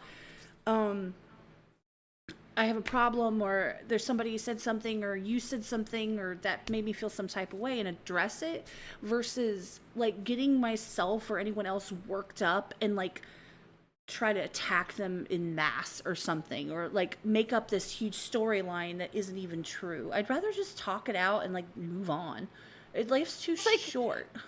Dude, that's like emotional intelligence though, and that's like why I work at like the shelter with the youth and stuff right now, is because I'm trying to like teach them emotional intelligence. Like emotional intelligence is like it's like, you know, you don't have to you can disagree with someone and talk it out without like going for each other's fucking throats. Like, we're not in a cave anymore. Like, we can talk it out, you know? Sorry, my friend Bozo Sapiens in here. He's a fucking amazing producer. I just want to shout him out right now. I just sent you the funkiest beat experiment. I feel like I missed the convo though. Bozo Sapien, you're fucking rad. Sorry, I just had to shout him out. He's that's like completely a rad cool. human being. I love him so much. Because not only has Jen Power tipped $10, she said, Cat and Skulls, I'm so proud of this wonderful community you've created elsewhere, and appreciative of you introducing me to awesome new artists like Rachel, who I've really been enjoying this week. I'm a little jealous of the name. And so also, Just Jen Reacts is here. She's the one she reacted to you yesterday. Oh, Jen Reacts. Yeah. Oh, Yes, she's in here. she's in the chat right now. Oh my god. Oh, amazing. hey, Jen. Honestly, her reaction, like, it was so, I felt, she was the first female that had, like, reacted to Playpen. So I was like, oh my gosh. I was like, I was a little nervous, but she, like, gave a really authentic reaction. And what she said was, like, really profound for me. So I really appreciate that. So, like, Jen, you slap. I want to see her react to the one you did with Nova. Like, I would think love that she'll too, really yeah. like that one. That one was, honestly, dude, that video was such an intense day. I literally held different women that day, like, just crying in my arms, and we all, like, bonded. Like, I'm bonded with every person in that video, like, forever now. Like, it means so much to me that they showed up and did that. Yeah, no, that was a great video. That was a really great video. And, like, Thank I don't you. know, there's something so visceral about that song. Like there's one line I think you say where you're like, "What's it like in that fucking office with a life that's so fucking polished?" Fucking polished, And, like, yeah. bro, I wanna punch a hole in the wall when I hear that shit. it's so, dude, it's Well, yeah, visceral. man. It 'Cause reaches how into many- your gut. How many rapists are, like, just sitting in their office living their best life? And I'm like, yeah, like, that's, dude, I cannot fucking relate to that more, where you're like, I want to punch a hole in the wall over that. Yeah, I probably did put my face through a wall over that line before. So, Like- Bozo Sapien, Rachel, I got some secret vibes cooking in the lab. Thanks for the shout out. 100%, man. I fucking love you. You're great. But yes, come talk to me. That was a really intense day. And honestly, like I said, I sat on that song for like 4 or 5 years before I dropped it because I was so scared to put that out into the world. The world needs stuff like Why? that. It's so good. You need to know how good you are. Yeah. Like, for real. Like, you know, like, I Thank know you you're gonna so have to you're gonna have to talk to your therapist about these compliments, but 100%. Yeah, no, 100%. I love my therapist. She's got 2 doctorates, one in philosophy, one in psychology. That's why I picked her. She's very expensive, but man, she's smart. I was actually thinking of going to therapy just to help me, like, with goals and shit like that, because I am bad with goals. But I feel bad for whoever gets me because I'm good at thinking around solutions. You know But what I that's mean? why, if I can recommend, if you're looking for a therapist, look for someone that, like, has, like, a minor in philosophy. Like, if their secondary thing is philosophy, then you can't, like, I'm the same way. Like, when I talk to, it takes me a lot to, like, open up to a therapist, and, like, I'm gonna be real, I've probably talked to over 50 therapists in my life, and I have found one that's, like, so intelligent and brilliant, but it's the ones with, like, a degree in philosophy or something that I cannot bullshit because they know all sides of things. And they're very honest, they're very blunt. So if you're looking for a therapist, look for one that, like, also has a philosophy background, because you won't be able to bullshit them. That makes sense too, because I mean, like, philosophy does have that kind of spiritual element in there, just you know, just because of what it is and the nature of philosophy. It's about, you know, kind of like thinking about things and finding meaning in them, and there's Yeah. something kind of spiritual about that. Yeah, totally. And like, I don't know, when a therapist, like, triggers me or something, my first, like, reaction to it is to just, like, try and manipulate the conversation to, like fuck you kind of thing. But, like, when someone has a philosophy background, I can't do that, because they're like, these are all angles. And I find therapists that have a background in philosophy, they're very, like, they're very authentic to reality, to, like, what the actual reality is to my situation. So if you are looking for one, I do have a really great one if you want her number, but if not, like, look for one with the philosophy background. Let me try one first, and then we'll see. Maybe I'll reach out to you. I'm curious how the one I'm kind of thinking about will do for me, but Yeah, you know, totally. We'll see. Yeah, I hope it goes well for you. I don't I know. can't wait to hear. Why doesn't this girl have more subs? Oh, that's so nice, Jen. Jen, you're like, your energy's a little intimidating, but that's like a good thing. I really respect women with that energy. Oh, thank you so much, just Jen reacts. I promise I'm not feeling it's really my B-day. Oh, I see. No, that was when Jen reacted to that. It meant a lot to me to like have a female react to my stuff. So thank you for doing that, Kat. No, it's not a problem. And I knew that we were doing this today, and I wanted to get like the people that I rock with the most. In all honesty, they know who they are. They're the ones that got like the immediate. You got to hear them. You got to hear them. You got to hear them. Like that's legit. Like I wanted Truth and Nick and Jen to have heard you. There are other reactors that are around. Some of them do reactions on certain days, and they might not have fallen in line with before today. And oh, there goes Nick. All right, chatting everybody. I gotta head out. Listen back later. And Rachel, it ain't a fluke or some fake enjoyment. Your stuff was a real treat to listen to, and legit can't wait to hear more. I have so much stuff. I'm working day and night trying to get out here, so I appreciate that. And oh, Rachel, I'm a huge teddy bear.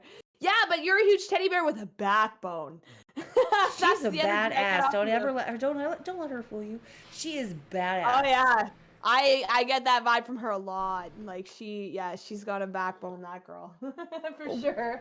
One thing I wanted to mention, which I don't know if people were aware of, is you talk about your mental health specifically. Yep. I don't know if anybody else is aware of what you do in your life to help others that have issues. Like my job. Like your job, which I think is amazing, by the way. Honestly, like, and I love that you're bringing it up because it's like this job that I've gotten is like, it's like drastically changing my life. So I used to do like house cleaning for really rich people. I used to have like a decently sized cleaning company like a few years back. I had like 6 employees. I was not organized at all, so it kind of fell apart, but that was my own fault. But I recently got a job at like a youth homeless shelter and a youth halfway house. So it's like youth that are like homeless, that are just like living there temporarily until we find something more permanent for them. And it's like, oh my God, I can't emphasize more how much it's like changing my life working with these youth. Yes, it's lower pay, but like I would trade it any day. But that's taking your experiences and your mental health and your struggles that you're dealing with, and you're turning it into something positive for people, especially youth that specifically need somebody that's understands them and can relate to them, has been there. By the way, thank you, Champagne Rain. Appreciate you. Tip $20. Gotta run. Love you, sis. Thank you for coming through. Thank you. Oh, Thank you so many much. tips. Thank you. But I mean, in all honesty, Did I hear a beer crack? Yeah. It wasn't What me. happened to not drinking? Who cracked a beer?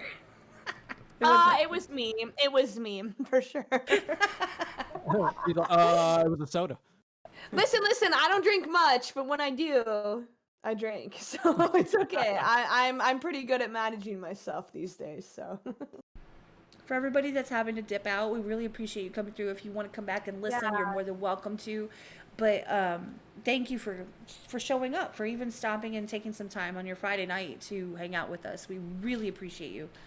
And if you haven't checked out Rachel's music, please go check her out. She's awesome. Thanks, dude. And it's in the description, and you can !Rachel in the chat to get her YouTube channel. Lots of content on there. I've been poking around it today. I've had Zombie on repeat in my car. My girls love it. So. Oh, that's good. Yes, I find a lot of young children like that song. So. Rat-ta-ta, rat-ta-ta. Yeah, rat-ta-ta, rat-ta-ta. My 8-year-old is an obsessed fan of Tom and Nova. Aw, yeah, that's She awesome. has tons of Nova merch. And she has AFMAL, but AFMAL is like some random like Minecraft superstar with like 8 billion subscribers, so whatever. But no, we have matching hoodies from Nova. She stole my gang blanket the day I got it. Like, it's ridiculous. She knows a lot of the words, and the funny thing is she knows a lot of words to songs I love that I didn't think she would, like Conspiracy Theorist from Tom or Move On. She sings them word for word. She also loves to hear Falling in Reverse. I'm Not a Vampire, but the original bop version, not necessarily the revamped version. Hey Sherry, welcome in. But Hey, do you guys mind? Like, I really need a bathroom break. Really yeah, quick. take a So do you break. mind if I'll be like 2 minutes and I'll be right back. We're gonna go on an intermission. We'll be right back. Yeah, I'll be right. You guys keep chatting. I need to take a bathroom break. Well, Do mute that. your mic when you do that. Oh, okay. Wait. Okay, I can do that. Wait, I don't know how to do that. Yeah, we don't want to hear. No. You won't hear me. Like, I'm leaving this in the studio, so you won't hear me. I'll be right back. Okay. Just a Jen tips $20. Thank you, Kat and Skulls, for badass podcast, and Rachel, keep killing it, sis. That's awesome. Thank you so much. Thank you.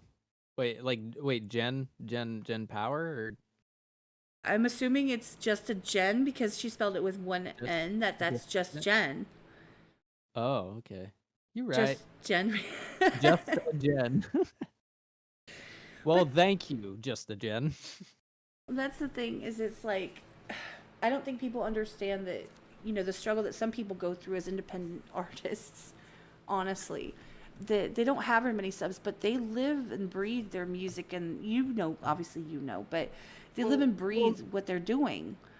It's not even just like people don't realize the struggle that they go through. I don't think they realize how easy not easy. I don't want to say easy, but it's not the right word, but I don't think they realize how many people artists at a major label have working for them to help them. Right. Like, I mean, the other week we talked to a ghostwriter.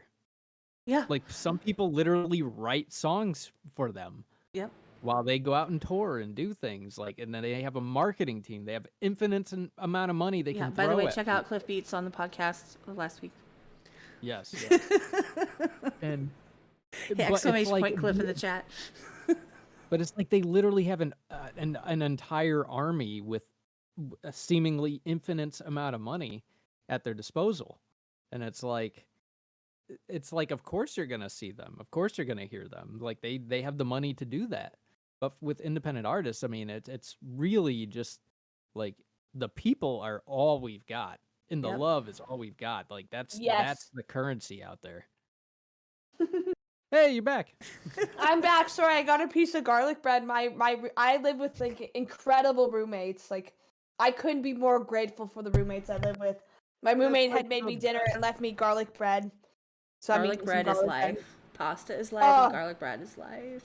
Like, It's just like the make me best garlic comfort bread food. because she felt like it. Like, I just want to shout out my fucking roommates. They are amazing. You can shout out whoever you want. This is about you, sis. Well, I want to shout out my roommates. I want to shout out Truth, and I want to shout out Nova Rockefeller for sure. And Tom McDonald. Tom McDonald has grown on me over the last few years. Like, at first I was like, I don't know, but he's grown on me a little bit. Well, I think Yeah, that he resonates with people in a way that he says things that a lot of us think, but can't say because of the what's the word? Climate, the Yeah, climate the in the world. climate, I just saw Jen pop up and I was reading her comment and it just stopped me right there. He says things that we can't necessarily say at this point in time, depending on the fact that, I don't know, like, for example, I can't say some things because, I live in an area where I can't bump the music because I don't want to be followed home and, like, messed with, or my family messed with. Like, I have to be careful to a point, and that's not fun and that's not cool. But there's things I'd love to say, and I think the fun fact is that he's like shocking, and then the last verse is always a message. It's like the answer is coming together and being unified and all this stuff, and we say it all the time. Nova's working on her album. I am so stoked for that. I cannot wait because, like, she's a supporter too. She supports all these people. She supports Tom. She supports, doing the video. She supports, singing on like every frickin' song. You can hear her back in the beat. You can hear her somewhere in there. You can always hear her.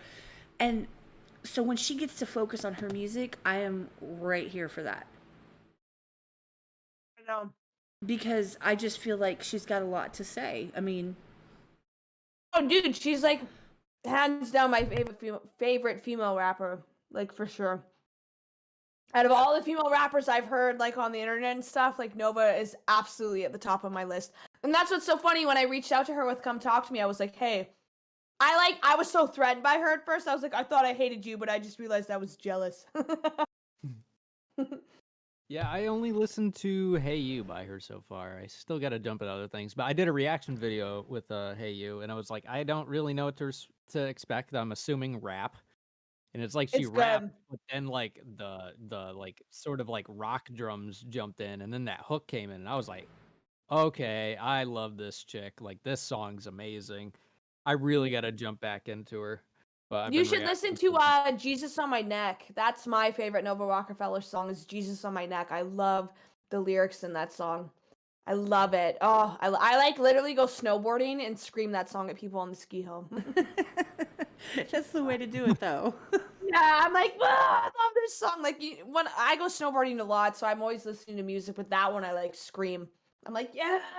You just made it very apparent that you're Canadian.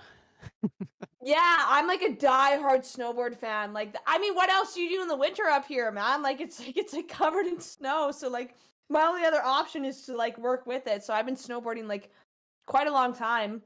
I literally went like 2 days ago. I have a season's pass to the hill near me. So Well, here's the fun That's fact: is that literally the other day, I was trying to figure out and reconcile in my own brain. I keep thinking Canada's like above New York. it is. No, it is. Like But then Toronto you're in is. Toronto is, Pacific. yeah. You're in Pacific time. I'm like, how are you in Pacific time, but you're in Canada? Like, I thought that was just like ice road truckers type situation going on. Like, how are you? I don't understand how that works. Like, it really messed with my brain. I really suck at geography, by the way. No, it's okay. And I think a lot of Canadians notice this is how little Americans know about Canada, which is crazy. But like we're as wide as America is, right? So like my west coast is like Vancouver, and then my east coast is like Halifax or Prince Edward Island. But we're like as wide as you guys. So like when I'm in Pacific Standard Time, I'm like on the same time frame as like California or LA. And I get that, and it makes sense, but I suck at geography. So I'm thinking valid. Everything is like over in like the places I don't remember the names of that are up above, like on the East Coast, and then everything to the west is like ice and like ice road truckers. Literally, that's what comes to my brain, and I'm thinking, and I know we've got Canadians in the chat. Yes, she is Canadian, Jen. I'm Canadian. Yeah, I live in Kelowna, British Columbia right now. I grew up in Calgary, Alberta, which is very much like Texas. Like we're very similar. But I'm in British Columbia now because it's a little more hippie out here. I can like go on my roof and smoke weed and weed is legal in Canada, so I can like legally smoke weed on my roof and people just like wave at me. It's great. Which you did a story where you were up on your roof. Well, I love the roof. My one roommate is like, bro, like there's kids outside, like we're setting a bad example. And I'm like, I'm not their fucking parent. Like I can't afford a vacation. Like my vacation is going on the roof, so I'm going on the roof. But like we don't have like winters here are pretty brutal. But like where I live in the summertime, it's probably gonna get up to like 45 degrees Celsius, which is at least like 100 degrees Fahrenheit for you guys for sure. Oh, look, see? There's your Canadians in chat right there. I am Canadian. I live in Victoria. I love Victoria. Victoria is absolutely beautiful. Vancouver is the warmest place in Canada. Yes, that's why I moved to BC, because it's a lot warmer here. In Calgary, though, it can get really cold in the winter. Like, really cold. It's really shitty. But that's why I snowboard, is so I can make the most of it. Yeah, I don't do cold like that. I moved south. Like, I'm like, no. No. Yeah, does it snow in Texas? No. Like, I don't know. Well, it does snow in Texas, like in certain areas. And here's the thing. If it snows in Houston, right, the whole city shuts down because they don't have road crews. They don't have rock salt. They don't have none of that. So yeah, the chances of it snowing are so slim that for those like 2 to 3, we had it, a year ago last February, where the whole power grid, they're like, oh, it's going to go down for like a year if it goes down. And we were like in freezing temperatures with snow and ice and stuff for like a week, 2 weeks. We had no power. We're stuck in the house with like freezing our asses off here. Wow. It was horrible. It was horrible. Like, And and you they're- guys aren't like prepared for that at all. no, because the homes aren't built. They're built for hurricanes. They're built for flooding. They're not built for snow and cold temperatures. So the pipes are exposed. Power lines are exposed. We were supposed to rotate electricity through, like where you would get it for 4 hours, then you would get it for 4 hours, then so you could warm up and like cook something real quick and you could be done. And it would go off and go to the next grid. Our grid got left off of that shit. So thanks for that. Fucking what is it? Centerpoint? Thanks. Appreciate you. Yeah, thanks. Canada isn't a country, it's a resource extraction company. Oh yeah, I mean that's Bozo Sapien, that's a great point. That's a great point, Dalton. Yeah, Canada is I mean you guys aren't prepared for that, but when the snow hits here, like I don't know, I love the snow, probably because I grew up in it, but we're prepared for it. Well, see, I was born I loved up the in snow when I was a kid. What'd you say? Oh, I said I loved the snow when I was a kid. Like going outside, jumping around in it, throwing snowballs at people, My trying to hit 8-year-old, their nuts. she moved to Florida from Kansas City, where they get snow and tornadoes, but they get snow, right? Like bury your car snow sometimes if it's really bad.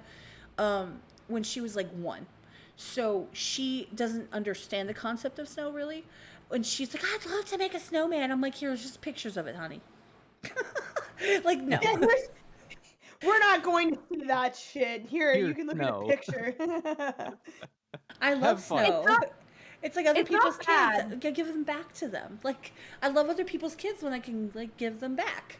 It's the same concept. Like, you can have snow if I don't have to touch it, feel it, or be involved in it in any way.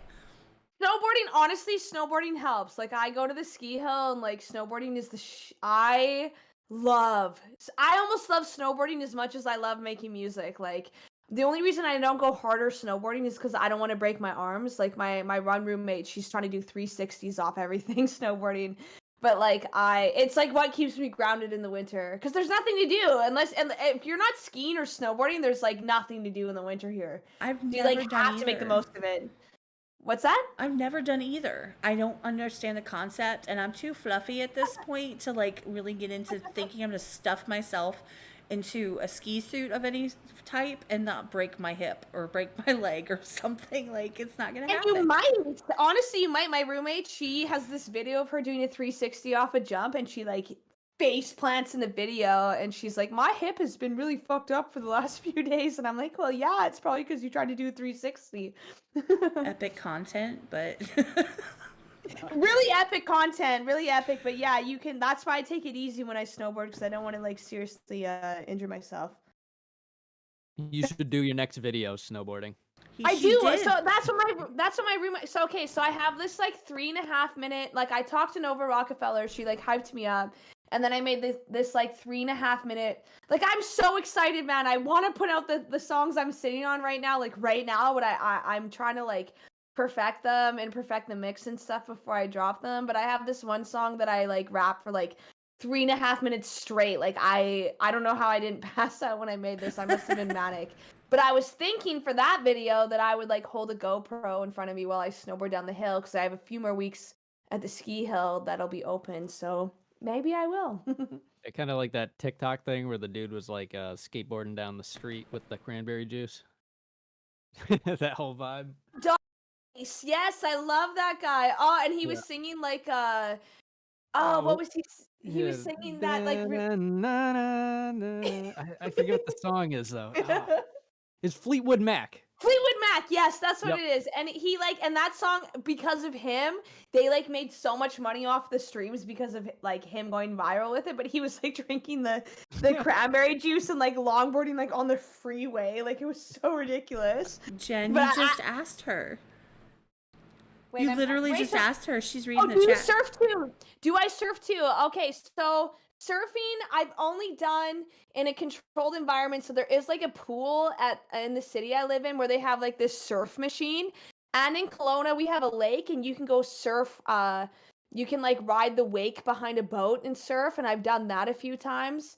It's a little different from snowboarding because it's more back foot than front foot, but yes, I have, but I'm not very good at it yet. Can you ask Damn it. Rachel where her favorite snowboard mountain is in the interior? Lake Louise. And Big White. Big White in Kelowna has really grown on me because I've had a season's pass for there, and it's like Big White is such a huge mountain, and I love the tree runs.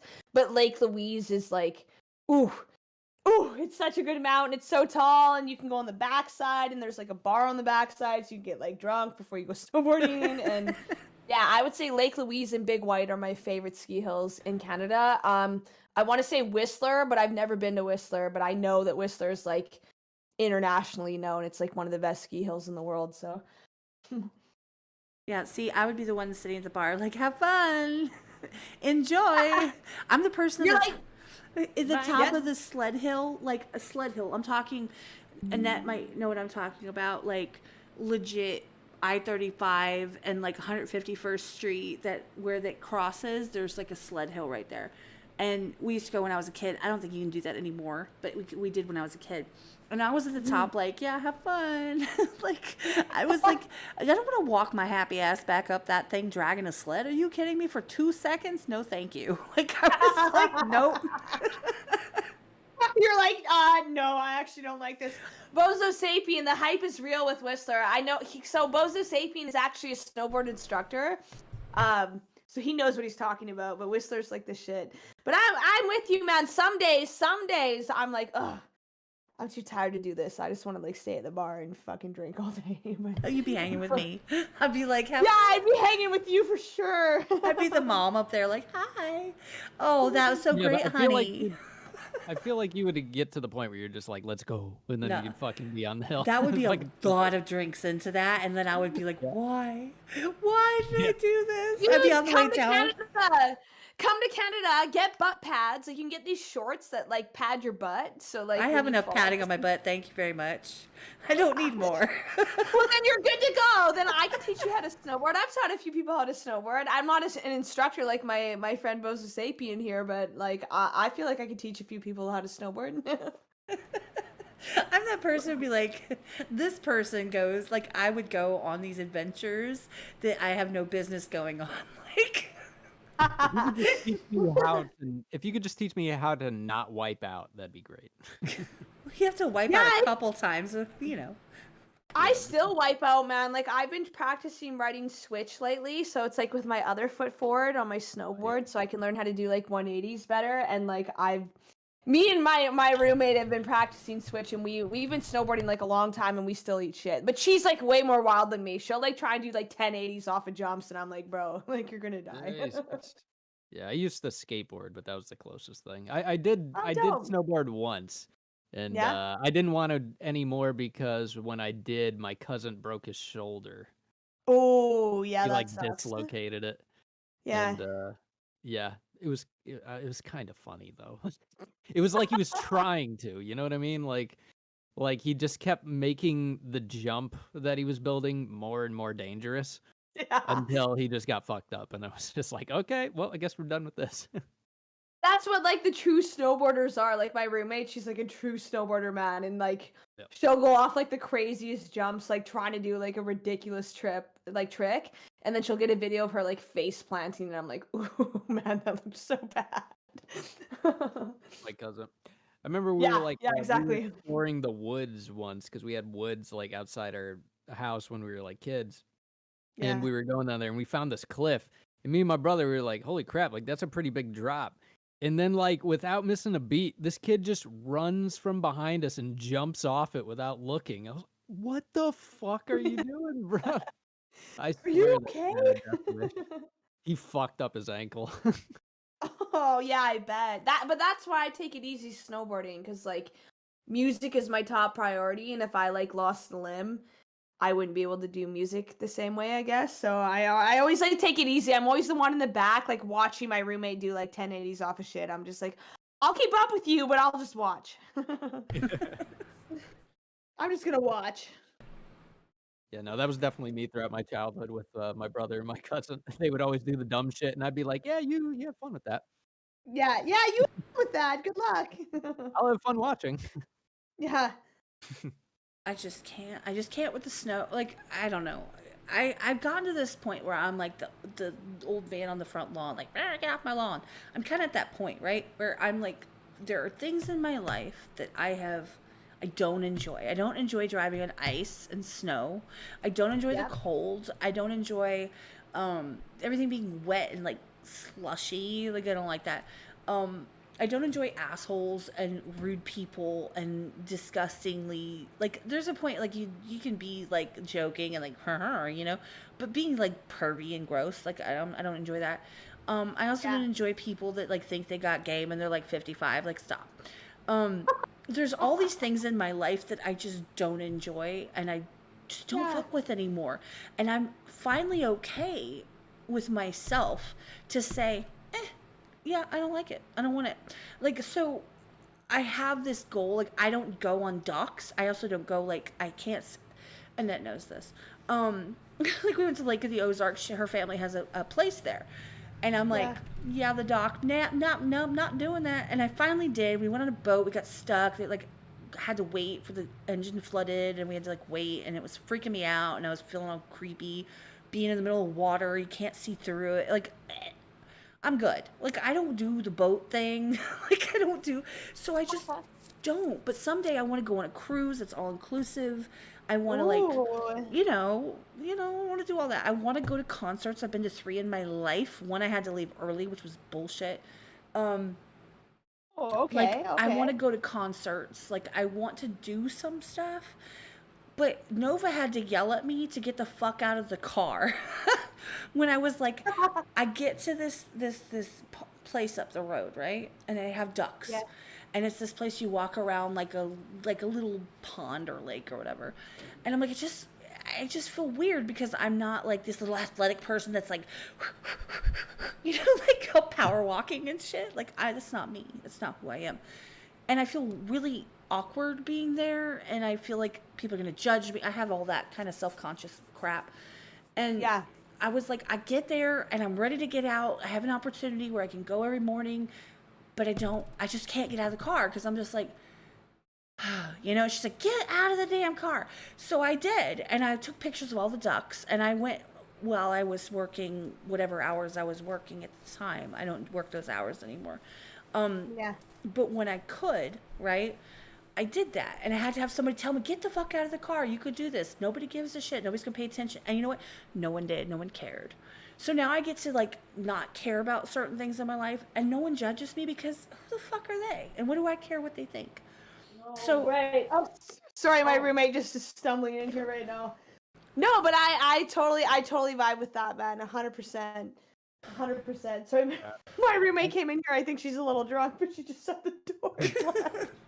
She bring garlic bread? I ate the rest of the garlic bread. I ate the rest of the garlic bread. By the way, she's a really incredible like rapper and singer too. I've been like, we have a whole album that we're working on right now, and it's like she's amazing. I love her. I was really threatened by her. Hey. That's why I work with her. You made the rest of the garlic bread?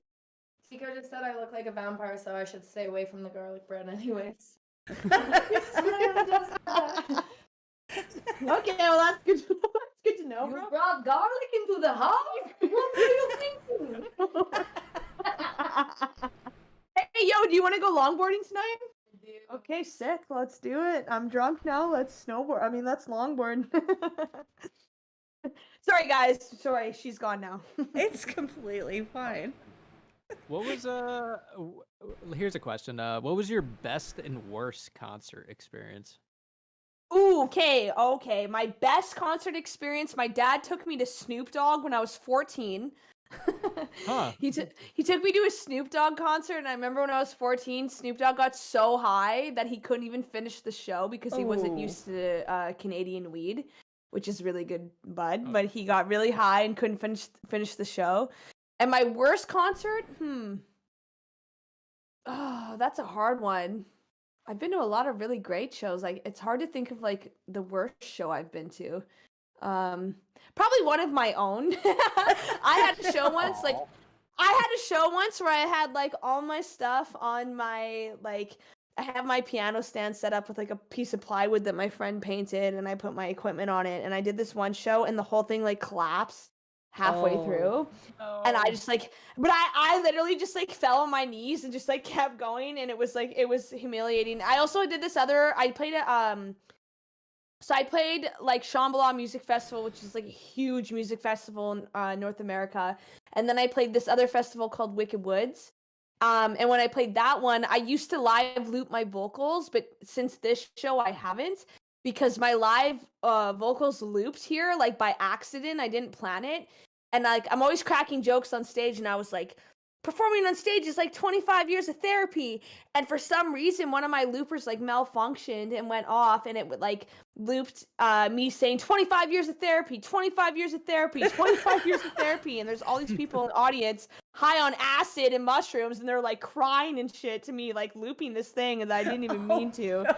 And it was horrible. It was fucking, and then the mic also live looped like the audience like clapping and reacting to me. So I thought the applause was getting louder and louder in my ear monitors, but really nobody was clapping. So when I like hit the monitor off, it was like completely silent, but it sounded like everybody was clapping, and it was it was humiliating. It was horrible. So I'd say, but honestly, I really am grateful for those shows because it really teaches me a lot about ego and how to like, you know, honor and respect my artistry. But like that was 100% my worst show experience. That's the positive ego you were talking about, or narcissism rather. I mean, that's there's such positive thing ego. as inverted narcissism as well too. Like you can be a narcissist where you're like, I'm better than everyone, and you can also be a narcissist when you're like, I'm the sadder than everybody. Like that's narcissism too, you know? No, I Yeah, get that because it's yeah. like my problems are bigger than your problems. I am sadder Yeah. than you are. My Yeah. issues are bigger than yours. Like you have nothing on me type attitude. Just basically whatever hierarchical structure you've created, you're at the top of it. And that's that narcissism. Yeah, if you're leaning into Yeah. sad feelings, then you're sadder than everyone. Like I get that. Like I completely get that because sometimes I'm like, and I'm not gonna lie to you, I'm being completely sincere. Sometimes, okay, sometimes, and this is something I work on a lot, and eventually it will trickle into the podcast, FYI. Yeah. Which is my experiences. My experiences don't trump anyone else's. They don't overshadow anyone else's. I don't know how to put this without sounding rude, but like it validates my way of being able to speak on some subjects, you know, things I've been through where like, you know, where you get to somewhere and you're like, dude, you've never been there. You don't understand. Some people have been through things, when you realize the level that they've been through, you can accept that they have a right to speak on it, right? Like, so you don't want somebody Totally. who's never been through any type of rehab or, you know, addiction to talk about the stuff. This was a fun fact. There was somebody who reacted to Withdrawals by Tom, and they were giving all this advice over the song. And they were talking, but they're like, just get rid of everyone that you're around because they're no good for you and pray about it. And I'm like, do you know how many people you just alienated that are listening, hoping that you have some kind of insight or like really resonate with this song, that you just like they're like, what the hell did you just say? Like, it was so It is alienating. It is ignorant. alienating. For sure. Yeah. No, I agree with that 100%. But I've had times where people talk about their personal stuff, right? Like, for example, mine was like my relationship and all the stuff that I went through in the course of that I'm no longer in, thank God. But it's people are like, oh my God, like they're mad they didn't want to go to Chick-fil-A today. I'm like, oh, I'll cry about it. Like, that's a horrible thing. Like, get over it. And I get to that point where it's like, well, I'm sadder than you. I've been through more than you. I know more than you. And I have to dial that back. Like, you know, everybody has their level of things they can handle. And Yes, and that's where I found healing, because I very much used to do that. I very much used, because like I have been through more than like the average person, but it doesn't like change the fact that like whatever you've been through isn't like, it's still fucking valid if it's Exactly. been horrible, right? Like, and like that's something that like came to me in my healing with my mental illness, because I very much used to be like, fuck anyone that doesn't get it, like, you know, like it doesn't change that it isn't valid for them. And that's something that brought me a lot of healing, is being like, they're still valid, you know? And like, it doesn't have, like, the minute I go into that mind state where I'm like, it's a competition, that like my pain is more competitive, I'm not healing from that place. I will never heal from that place because I'm in my ego, you know? No, but that's the whole thing is it's like if you want to help people in that respect, in that regard, you have to take away the whole mine is better than yours type, thought process and just understand that everybody has a level of tolerance that you might have a higher or lesser and you just have to deal with it. Like you just have to understand that somebody saying that, they're upset they didn't go to Chick-fil-A to them might be as devastating as somebody saying, I'm not allowed to contact my family ever. I've been isolated, right? Like it could hit somebody different and you have to be Right. respectful of that. And I had to learn a hard way once I stopped playing that, oh my God, everyone pay attention to me because of things I've been through.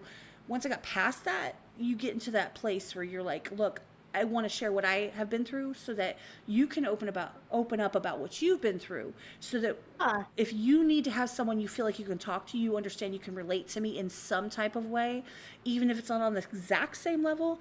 The fact is that you have things to say and I have things to say and we understand each other. You can just let it out. Like, And I I think that's what people really appreciate about like conversations like this is just like people want to relate to each other at the end of the day. People want to connect. I mean, that's the reason why I do music, you know? Like my goal is to be relatable and to be able to connect. And even the reactions, like, just like commentating and everything, be able to relate. And I mean, like my last video where I had kind of an emotional reaction to the song, that's been my most successful video in a long ass time. And it was because it was an honest and relatable moment, you know? And I think at the end of the day, that's something we just all crave, you know? And at the end of the day, when you see it, you know it. And you know that someone's relatable and honest and real. Totally. And like it's hard to relate to someone that's like, oh, my pain is like trumps everybody else's pain. It's hard to Yeah, relate to that. you don't wanna give them the satisfaction at that point, even if they're right. It's just like, "Eh, fuck this dude," because Well, because it's still ego. Like everyone has this idea that ego is like, oh, I'm better than everyone, but ego is also, yeah, like I said before, like I'm sadder than everybody. And it disconnected me from being able to like relate to other like human beings by being like the saddest one in the room, you know? Like, yeah, maybe what I've been through is like a little more intense than other people, but it doesn't change the fact that like other people are still valid in the shit that they've gone through. So, and it's also just, like, sort of relative to who that person is, how they deal with certain things, like, there's, like, shit that I've been through, people probably could have handled it way better than me, just being who they are, and some people would handle it way worse than me, and that's just for everyone. It's like some people are just better at dealing with shit than others and worse at dealing with shit than others. So it's totally. all relative, and it's like it's sometimes we forget that. well, and here's the thing for you guys, both of you. I'm going to say honestly that I can tell from the music that you put out that you pour that side into it. I can hear it, I can feel it, and that's why people resonate because you don't have to say trigger words, you don't have to say trigger situations, you don't have to, put that necessarily specifically into your music, but they can feel the pain or the struggle or the whatever. They can feel that, and when you can get somebody to feel and to get not only that but be able to get it stuck in somebody's head and they think about it and listen to it 2-3 times just to kind of make sure they know what's being talked about, that matters. It matters a lot more so than don't get me wrong. I mean, I actually it hasn't been in like a year or two at this point, but there are songs that are like, oh, I absolutely love that, and it has no substance whatsoever.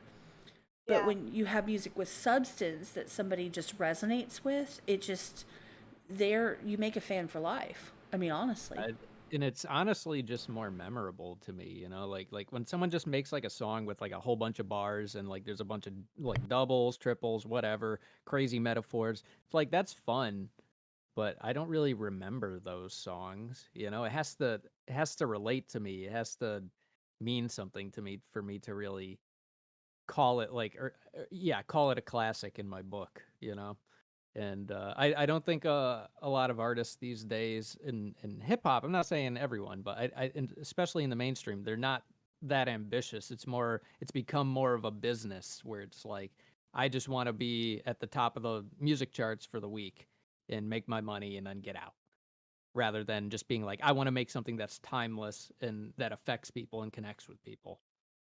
which is why I'm not Yeah. big into the mainstream anymore. That's why I just really don't fuck with it. I fuck with independent artists. Yeah, Because me too, man. I literally had a conversation today about this. It's like, do I promote myself as like a product that's like just trying to like reach a quota, or do I just like promote myself as like an artist that's like individually like expressing myself? And like I feel like I can reach way more people that way. Like I said, I've worked with a couple major record labels, and it's like crazy how much they don't give a fuck about the art and how much they just want to like promote you as a product rather than like a message or like your artistry, you know?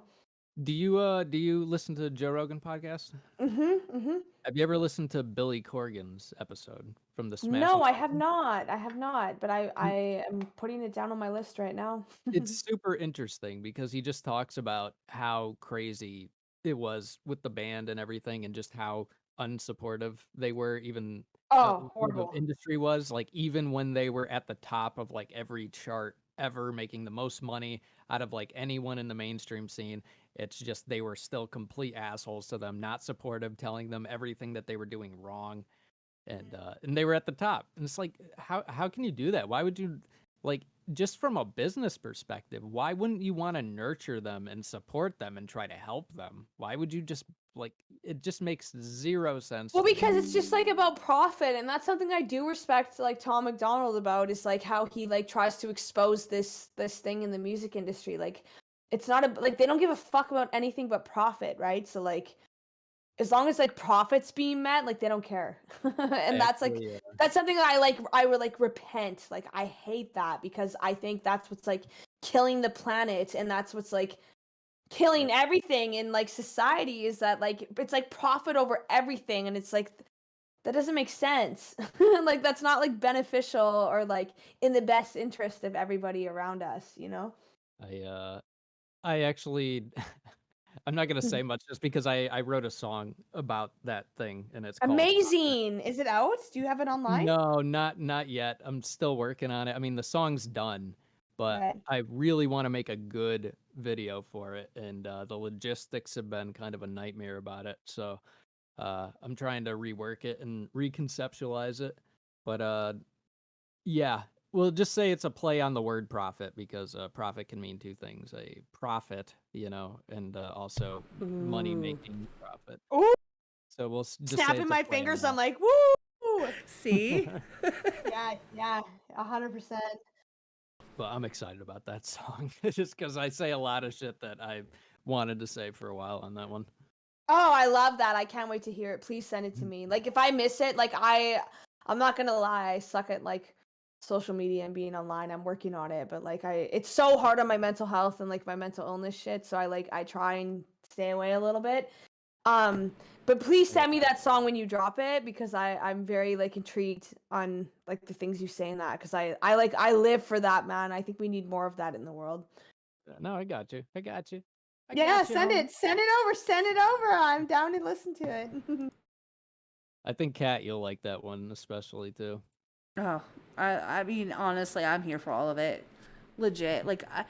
There's nothing I want more than to see people succeed and do well. Um, and do well, like, just speaking their minds in a positive manner or a negative, whatever you need to do what you need to do, because you guys are badass artists. Both of you guys are. And I know that, our community is going to go crazy for whatever you guys put out. Um, it's just I'm in awe. I'm humbled by the fact that I am involved in any piece of the process that anybody goes through for their music or what's going on, and to even know that things are happening. Like, how is this my life? Like, how is this even happening? You just don't understand. Like, Rachel, you say in the last like week it's been so different. You just don't know. Like a year ago, this was not my life at all. Like, Yeah. I don't even know how I got here, and I'm thankful to be here. I wish I could do it full time, but I'm not willing to compromise, like my children's well being and like quit my job or something because I need to have that income, unfortunately. Damn it, fucking money. But Well, I would love that's why I to. think, like, that's why I think I'm sort of like we've gotten so close too, because um we can relate on that level, because we're both constantly like like how the fuck is this our life right Yeah, now? we say that all the time when we're on. Like, we'll sit there and we'll have a call with each other, and we're just like, what is happening right now? Like, how do Yeah, we? Dude, we're like, it's oh, crazy. It's crazy. I literally have my birthday, and then like I've like the last week or so has just been like it's been like wild, man. Like I can't even believe it. I'm just like, who are all these people, and why are you helping me? Well, that's the thing that's how it is was with that me. When people. I started my channel, it was I think when you found me, Kat, I had maybe like 100 subscribers. I'm pretty Dude, I'm sure it was. I remember what XMC said when he even first less. saw you. It was around like 50. It was 50. Dude, I'm at almost 6,600 right now. That's crazy. You just hit 6K, so that's Crazy. awesome. I'm so proud of Good you. for you, dude. That's amazing. Like I've heard that the first like 10K is the hardest.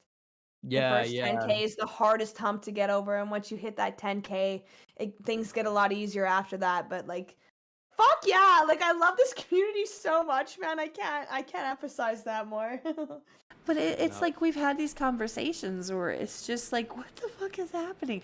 And here's the thing, for example, and schools, he put it correctly towards me, and I was like, dude, like right now we're at 253 subscribers on this podcast.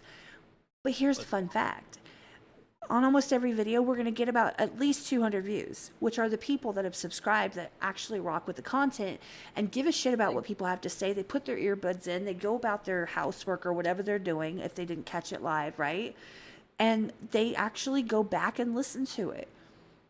You know, that's epic. Like, to me, The quality of our subscribers on this channel Oh, are so good, man. So so good. good. absolutely. It's like on So my good. channel, like I have 6,600 subscribers, but there are a lot of people who are only there for certain things, and they're not there for me necessarily. They're there to listen to music and see me react to it of their favorite bands and stuff. And it's like that's fine, you know.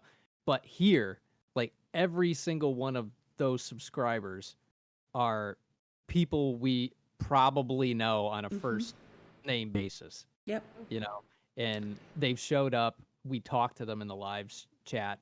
That's just, that's, I mean, that means way more than the number 6,600, you know, like those Totally. 253 are way more than my 6,600, I would say. But that's the thing, though, is it's like even getting to the point, and that's why I was saying we celebrate the little things because, like, for example, where were you 6 months ago? Where were you a year ago? We did that one where we were like, where were we a year ago compared to now?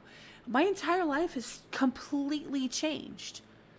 Everything has changed, and my life kind of revolves around the community and stuff like that versus like, and yeah, I do my work, I concentrate, I do what I'm supposed to do, but it's all about the community and the podcast and the relationships that I'm developing and the people that I talk to.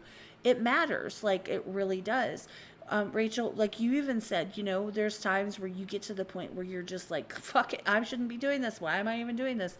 And yet people hear you. All it takes is just, you know, someone to hear you, and all of a sudden there's this uptick, you know, and it's just, you just want to keep, just keep pushing it, just keep, you know, building up underneath it. And you just get surround yourself with good people. You know, I have seen people requesting skulls when I'm not there, which is, I'm, you know, kind of sort of, you know, a little bit salty about that because I want to be there, right? I want to see people hear him for the first time. I want to see people hear you for the first time, Rachel. Like, I want that. That's, I live vicariously through that. It means everything to me. Yeah, but like I said, man, like I've always been on the verge of like quitting music like the last while because I really struggle with the online stuff. Like if I'm managing somebody else's stuff, no problem. When it's my own stuff, I really struggle with it. In the last like 2 weeks, man, you've like really brought life back into my creativity. So you're a gem. I feel that, and it's like, for real, Kat, like what you do, like people like me and Rachel, like we're cars, but if we don't have you, like Yeah, people who are like gas, like we're not going anywhere. You know, we're just gonna sit in that car and fucking freeze. Well, if you're in Canada, you're gonna freeze. Yeah, no, I will. No, I will If- freeze, man. I will freeze 100%. Yeah. Well, So it's sometimes you like, just need somebody to point you to the gas station and say, "Look, what you do is you drive up this road and you go up there, you pull up on the correct side that your gas tank's on, right? And you just Yeah. swipe your card and you fill it with gas. Like that's how it works. So you just need sometimes people just need to have people believe in them. Oh, it means the world, man. That's like it. what I They need to needed. see that people actually resonate with what they're doing. And it doesn't matter if it's 4 people, it doesn't matter if it's 800 people, because if those 4 people are ride or dies, that means so much. It means everything. And to say, like, look, you get other artists, right? That Truth heard your stuff, Rachel. What the hell, man? He was like, oh my God, he was blown away. Nick was blown away. Skulls was blown away. People hear Skulls, they're blown away. Like, it's insanity. And all it takes is somebody just hearing it. That's it. Yeah. And if I have the opportunity to, to support in that way, you bet your ass I'm gonna do it. Like that's what all of us, everybody that's in this community is gonna do. We know good music. I'm not saying I know the best. Some stuff I like that other people don't. Okay, fine. But on the flip side, like I don't usually recommend trash. Like that's not my thing. No, you don't. And like I said, I know Nova Rockefeller's very particular in who she follows, and like I 100% see why she follows you. And honestly, I've rocked with her for a while. Like I'm on her Twitch. I make sure that people don't go crazy and be stupid. And she's got other Twitch mods like Jess and Kanuki, and she's got. My brain is blanking right now. She's got Night Owl and I think QuickPaw. Like there's other Twitch mods, but Yeah. I know what I'm doing, right? To a point. So I know that I can say, hey, this is what you need to do in this situation. And I speak for other people, even though, because I've had those conversations. Like, I speak on behalf of Skulls all the time. Hey, XMC, welcome in. Hello. I've, he's the first person that Kat ever got to react to my music. that XMC. is facts. Yep. That is absolute facts. And he loved XMC it. fan, holds a special place in my heart for that reason. I don't know if I said that when I was drunk on St. Patty's Day. I mean, I don't remember much about that podcast. That podcast was great. It was so good. It was just like a revolving door of just people coming in and be like, oh, well, they're down for the count. Okay, my turn. I love podcasts, man. I love this. I love that I don't have to show my face. And I love that I can just like talk. I just love talking shit for a few hours, No, I'm totally here. That's the whole point is like I really had a specific vision. Like I was like, I don't want cameras. Most of the people that are going to be on here are on camera all the time, right? You don't have to worry about how your hair looks. If you're sitting there, looking at this, rolling your eye, you don't have to care. Just kick back and have a conversation. I'm not going to grill you. I'm not going to ask you 10,000 questions that I've written down ahead of time. It goes where the fuck it goes. Look, he's like, I was pretty baked, so I don't remember much either.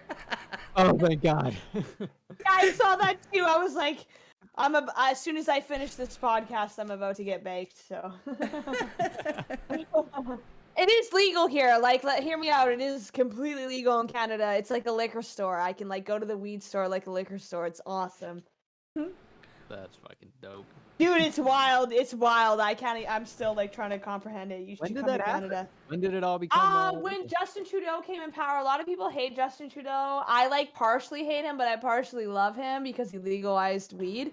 But yeah, it's like literally going to the liquor store. Like you go to the weed store and like there's all these different strains and you can like break down what strain of weed you want and like what you're looking for, like if you want to be like an active high or like a sleeping high. And it's like buying alcohol. You just like go in and buy like pre-rolls or like flour or whatever you want, and it's totally legal and I love it. I love Canada for that. Yeah, I smoked a little bit because my wife's friend gave us a vape pen, and I don't smoke a lot. I really don't at all. And Fair, yeah. and for like therapeutic reasons, my wife wanted to color with me in like those adult coloring books. Oh, And I nice. was Yeah, like, she gets okay. it. She gets it. Yeah. But I'm really bad at coloring and shit, so I was like, well, let's make this more interesting. I'll do this high. So I took a couple hits, and it just made me afraid of the drawings because they're really like trippy drawings. But that's what I'm saying. It depends on the strain. Like some strains that I smoke, like really make me paranoid and like have a bad time. But Yeah, like yeah. you got to pick like the particular strain, and then you'll have like a better time. But like, yeah, I really fucking relate to that. Well, Yeah, see, see, that was the type that like helps you go to sleep, I believe. And Indica, and we call that yeah, it was indica. indica. Yep, yep. Yeah, And yeah, maybe if it was like, like kind of an upper, maybe I would have had a better response to doing something. But yeah, because yeah. it works when I'm trying to go to sleep, I'm like, all right, I'll go to sleep. But I don't know, that made me like paranoid. I was like, yeah, this fucking picture of this forest dinosaur looking thing's gonna fucking eat me. Like, I don't know if I can handle this. Dude, I ate a weed gummy. So my roommate left me a weed gummy the other night, and I thought it was 10 milligrams, but it was 100 milligrams. I was gonna ask you to tell this story. I legitimately was waiting for a moment to ask you to please tell this story. Dude, Oh, it was God. horrible. She like, so I work overnights at the youth shelter, which I love because that's when the kids are the most active. And my like goal is to put them to bed on time. But I was like, when I come home, I need to like the sun's rising. I need like something to help me sleep so I can get like the proper amount of sleep I need. And I ate this, like my roommate came home and left all these weed gummies, and she's like, oh yeah, I eat a weed gummy. And I thought she had said 10 milligrams, but it was 100 milligrams. And I ate this fucking weed gummy, and I felt it hitting me, and I was like, uh-oh. I was like, oh no, this is bad. And I literally like, dude, I couldn't even stand, like, I was like, oh my God, if I have to throw up, I'm not going to make it to the bathroom. Like, if I throw up, like, I was greening out. So they call that, like, greening out. Like, when you throw up from alcohol on weed, they call it greening out.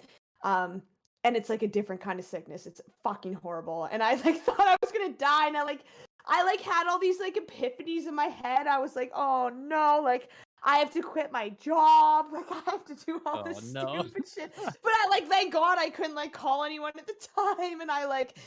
I learned a lot about myself, which I love, but like I literally was like, if I have to throw up, I just have to throw up on the floor and clean it up in the morning. Like, I don't know what to do. It was so bad. Oh, no. And then I got up in the morning to my roommate. I was like, you didn't tell me those were 100 milligrams. Like, oh my God. That's too fucking funny. Totally legal too. Like I did nothing illegal that night, you know? I sort of had a moment like that once. Okay, tell me about it. So yeah, what exactly? Yeah, so I have like pretty bad allergies during the summer. So Okay. so my wife gave me these allergy meds, Yeah. and she put it in like a, what do you call it? Like a prescription bottle for me. So I bring it home and everything. And one day before work, I was like, oh, okay, yeah, I forgot about those. So I went in there and I took one. And Mhm. little did I know, I still had leftover oxy from a oral procedure I had at the dentist, and I accidentally yeah. took that before my shift. No. And I'm like I'm literally at my fucking computer typing shit, and this shit just slaps me. And I like stood up like a fucking deer in the headlights, and I was like, what the fuck is happening? So I like went back in the drawer, and I'm like looking at the shit, and I'm like, oh no. Oh, yeah, So I what had to have I go into work done? like that. It was so bad. Like I was so like nervous that I was gonna fuck up and get fired or some shit. But it worked Oh, out. yeah. That's the bad side of weed is it can make you like really paranoid depending on the strain you get, and then you just come up with like the most elaborate stories in your head. You're like, everyone's out to get me right now. Yeah. I was just so confused because like when like after I got the oral procedure and I was taking it, it didn't have that effect on me because Yeah. I guess because it was I was already out of it because I went under a procedure, and I was more focused on the pain than anything. But when I Oh was yeah. completely better and everything and I took that shit, I was like, holy fuck, this is a different ball game. What's up, Yeah, 307? Welcome in. Tooth pain can really change things, you know? Like, okay, I'll be honest. I'm going to the dentist in like 2 days to get 2 teeth ripped out of my face. I'm like not happy about it. Oh, And I it's need like, all of mine gone, so I feel that. oh, I dude, it's literally would rather horrible. just get them all taken out because at this point I had temporary fillings over a decade ago. At this point, they're gone. So I'm like, no, I just want them all pulled. But I am so terrified of the dentist, I won't go. Yeah. And so I just like, I'm like, I'm literally like, I just don't smile. That's how I live my life. It's all good. Oh no, you Yeah. should smile. No, I man. smile. I Everyone just look deserves- like I'm being mad. Everybody tells me, you look mad all the time. Well, because, but no, I'm terrified. So, I mean, honestly, it's good for you for going. I mean, really, if you can get them Dude, fixed. no, it's because I had braces so many times and 2 surgeries on my mouth growing up. And like I had bone loss in my front 2 teeth on the bottom, and then they got infected. And now that they're infected, there's like nothing I can do to like get rid of that infection. So basically, I went to the dentist the other day, and he was like, "I have to remove both these teeth, and it might cost you like $15,000 to like put teeth back in them." And I was like, "Okay." I was like, "Oh, I hate this so much." But yeah, no, I mean the dentist is a wild place. I requested laughing gas the next time I go, so. Oh, That's I'm so paranoid about the videos. Like you see the like, haha, they're coming. My ex-husband, his wisdom teeth came out, and he was like telling this like 16, 17-year-old girl that was going in to get hers out because we're in this semi-private room, and he's like, they give you the good shit.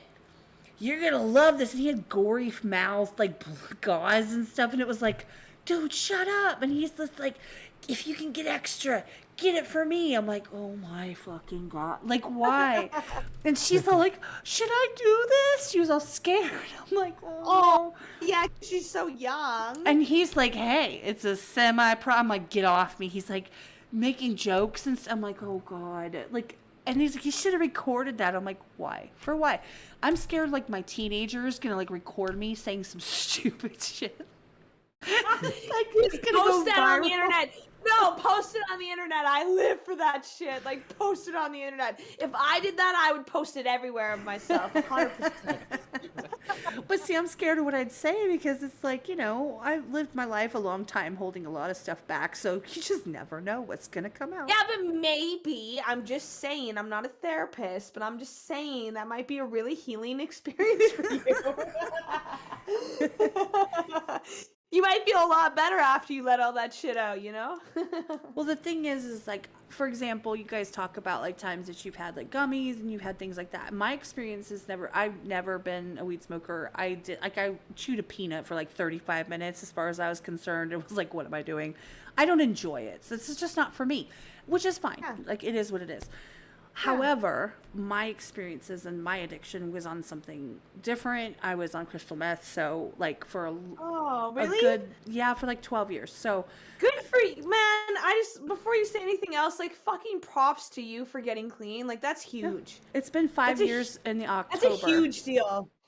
And I did it cold turkey because my ex-husband tried to kill me. So, like, at that moment, like, so when it comes to some of the stuff that, like, you guys are talking about, I get it, but in a different perspective a little, I guess, like, where, I mean, I'm talking, like, the being up for 4 days straight and, like, the still going to work, still trying to take care of the kid, like, doing all of these things, but being completely blitzed all the time because I had to keep up because you never knew who was going to show up in the house. Like, paranoia. It was never a good experience, like ever.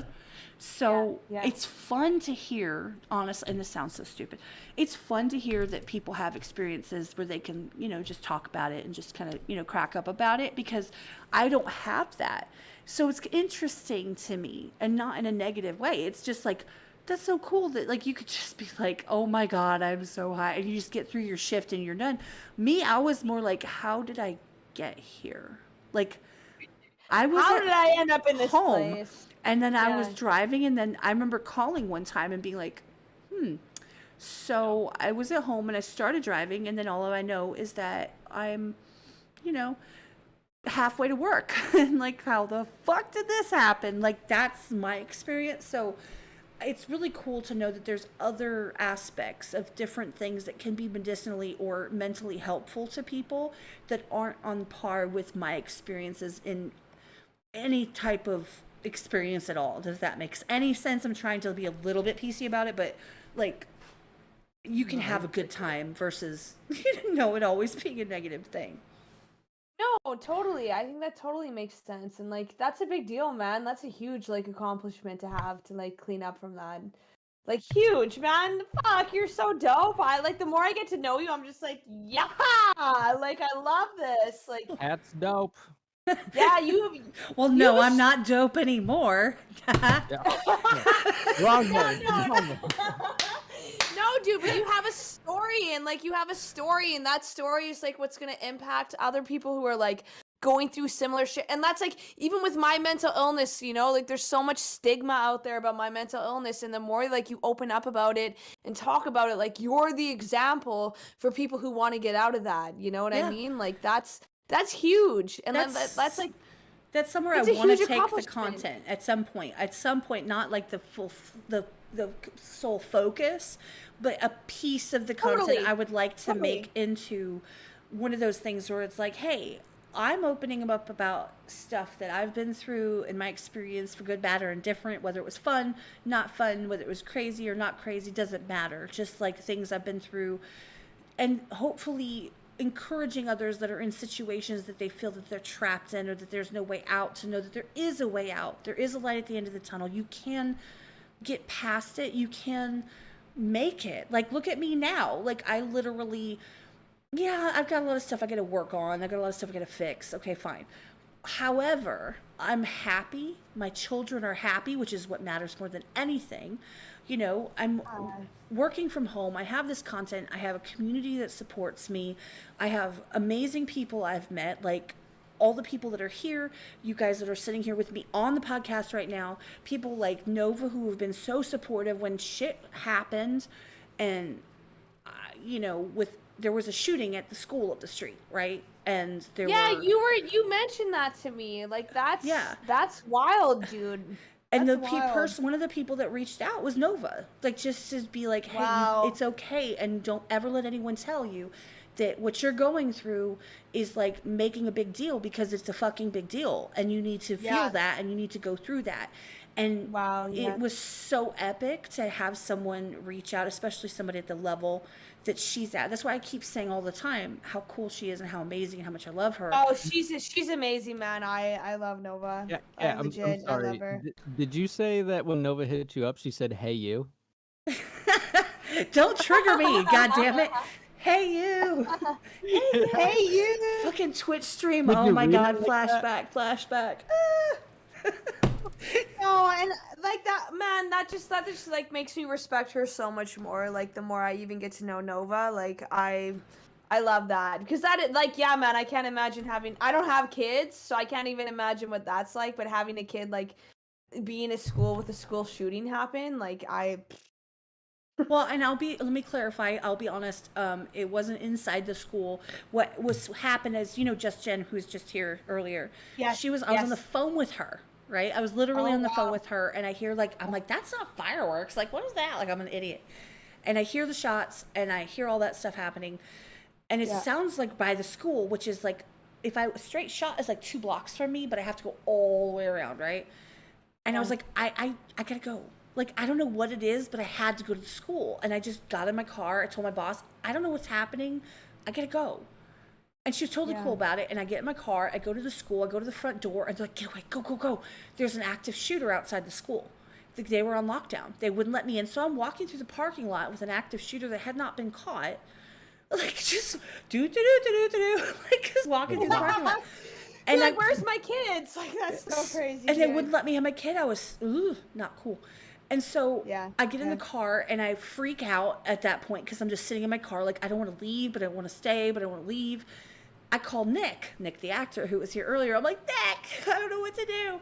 Like, and he's like, are there SWAT swarming the school? And I said, no. He's like, then they're safe. You're good.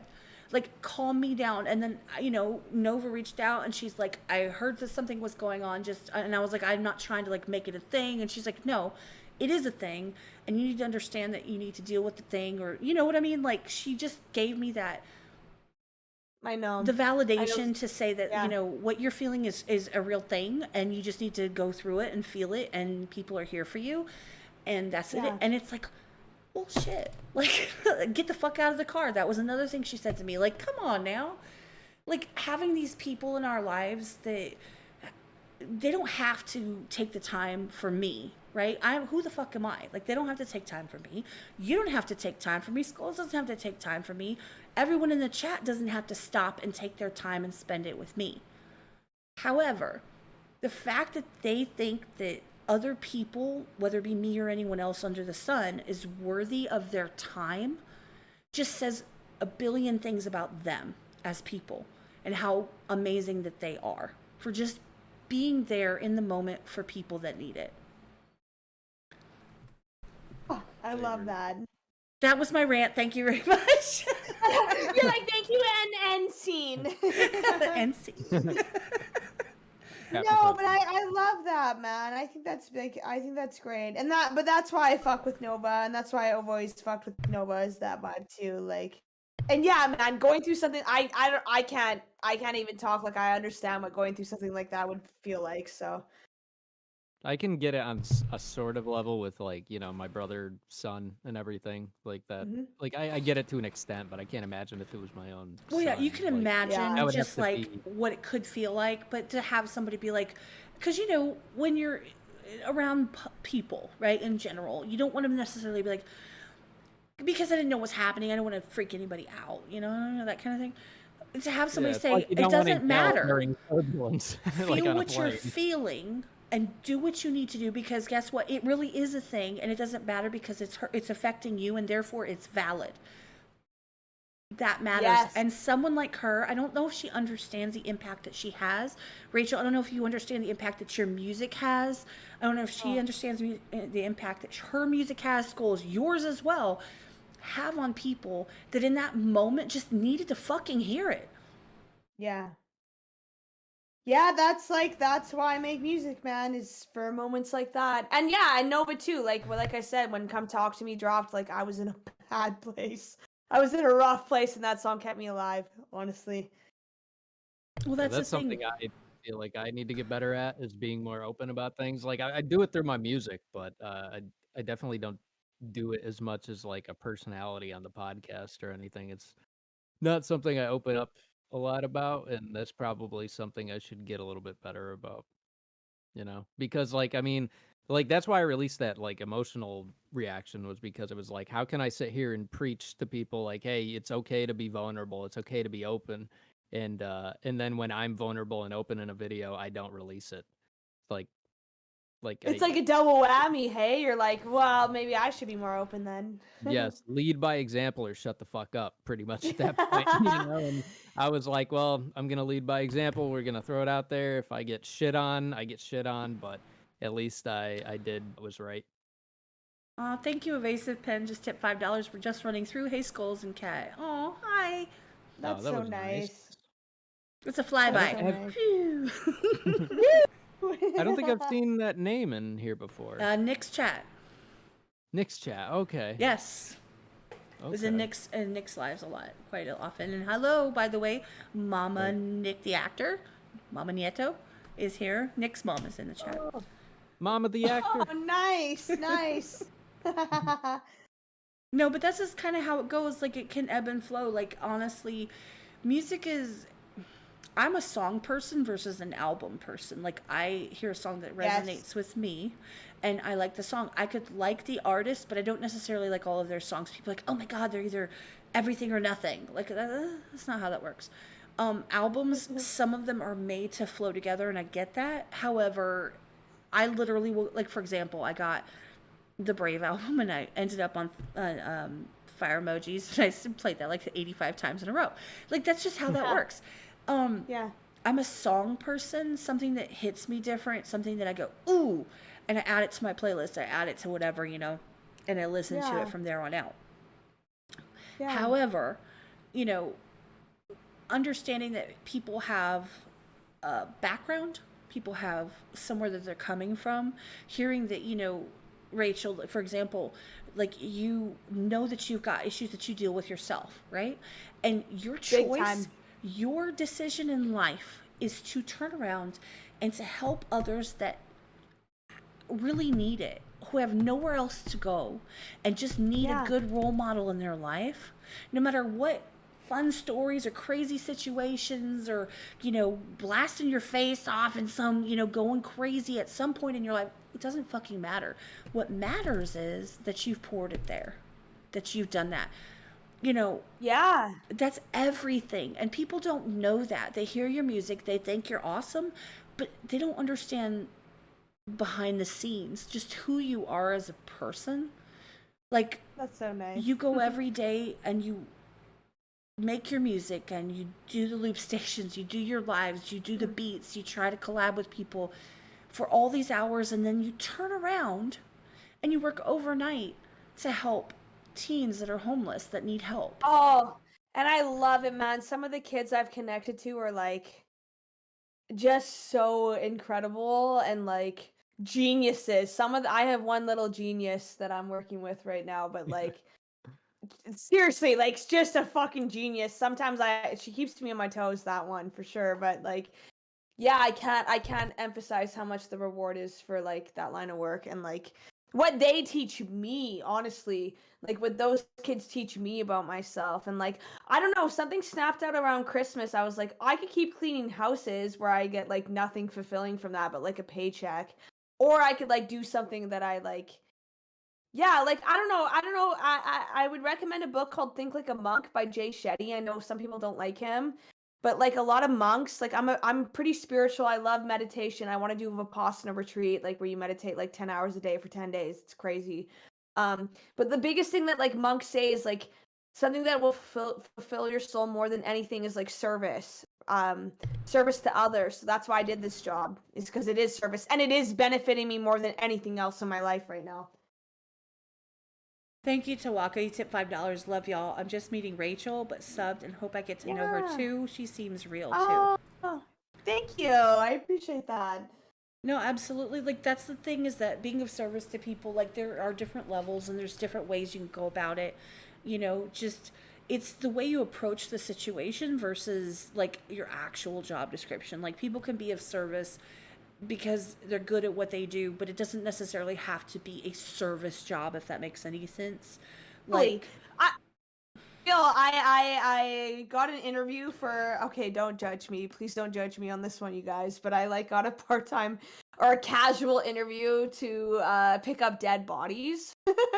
But that's like a service in itself, even though you're just picking up dead bodies, like somebody has to do it, you know? So that's like a different kind of service, but it's like, well, no matter what you're doing, if you're like serving someone somewhere, it's still valid. yeah, but here's the thing. I'll tell you this from my experience with my stepfather, who passed away in 2021 in October. No, 2020 in October, sorry. Okay, yeah. The people that mattered a lot in that moment, because I had a complete breakdown when it happened, because I've never Totally. had anybody in my life that like passed away at that level. Like, my grandmother did, but it was just what it was. But he was very close with my kids. He's the only grandpa they knew, the only male figure in their life. And Yeah. when he passed, my mom is everything to me. She's all I have at this point. I love that. Yeah. And I I had my daughter watch my other kid, and I'm like, I'm on my way. Like, she's like, he's just passed. I'm like, I'm on my way. And so I'm there trying to be comforting to her, and he's like laying in the front room. I'm like, And okay, the people that came were respectful.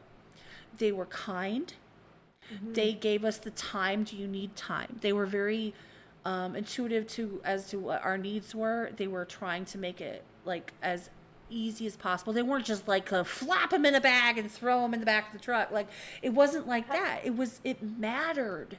It mattered, Yes. the respect that people brought. And so if you were in that type of a situation where you were picking up in any capacity, I don't care what situation you're in, and you walk in there and there are people there, you better fucking be respectful. Like, you just have to. Oh. And if you can do that, it makes a different effect. I'm talking about it now. So what does that tell you about how they treated that situation, right?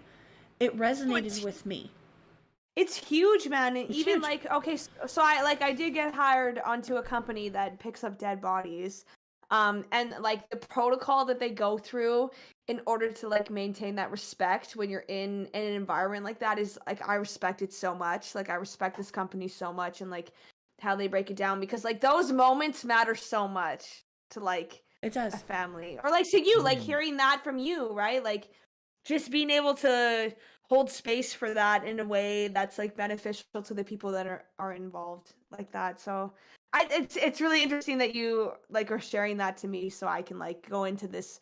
I'm only doing it casually, so it'll only be once in a while, but like I really want this job so I can be able to like master how I like regulate myself and like I'm just I don't know. I'm a philosopher, so I love life and death and being able to like maintain myself in the face of that and also hold space for the families that are involved in that too. So I really appreciate that story. No, it does. It matters. Everything matters. Skulls, you know.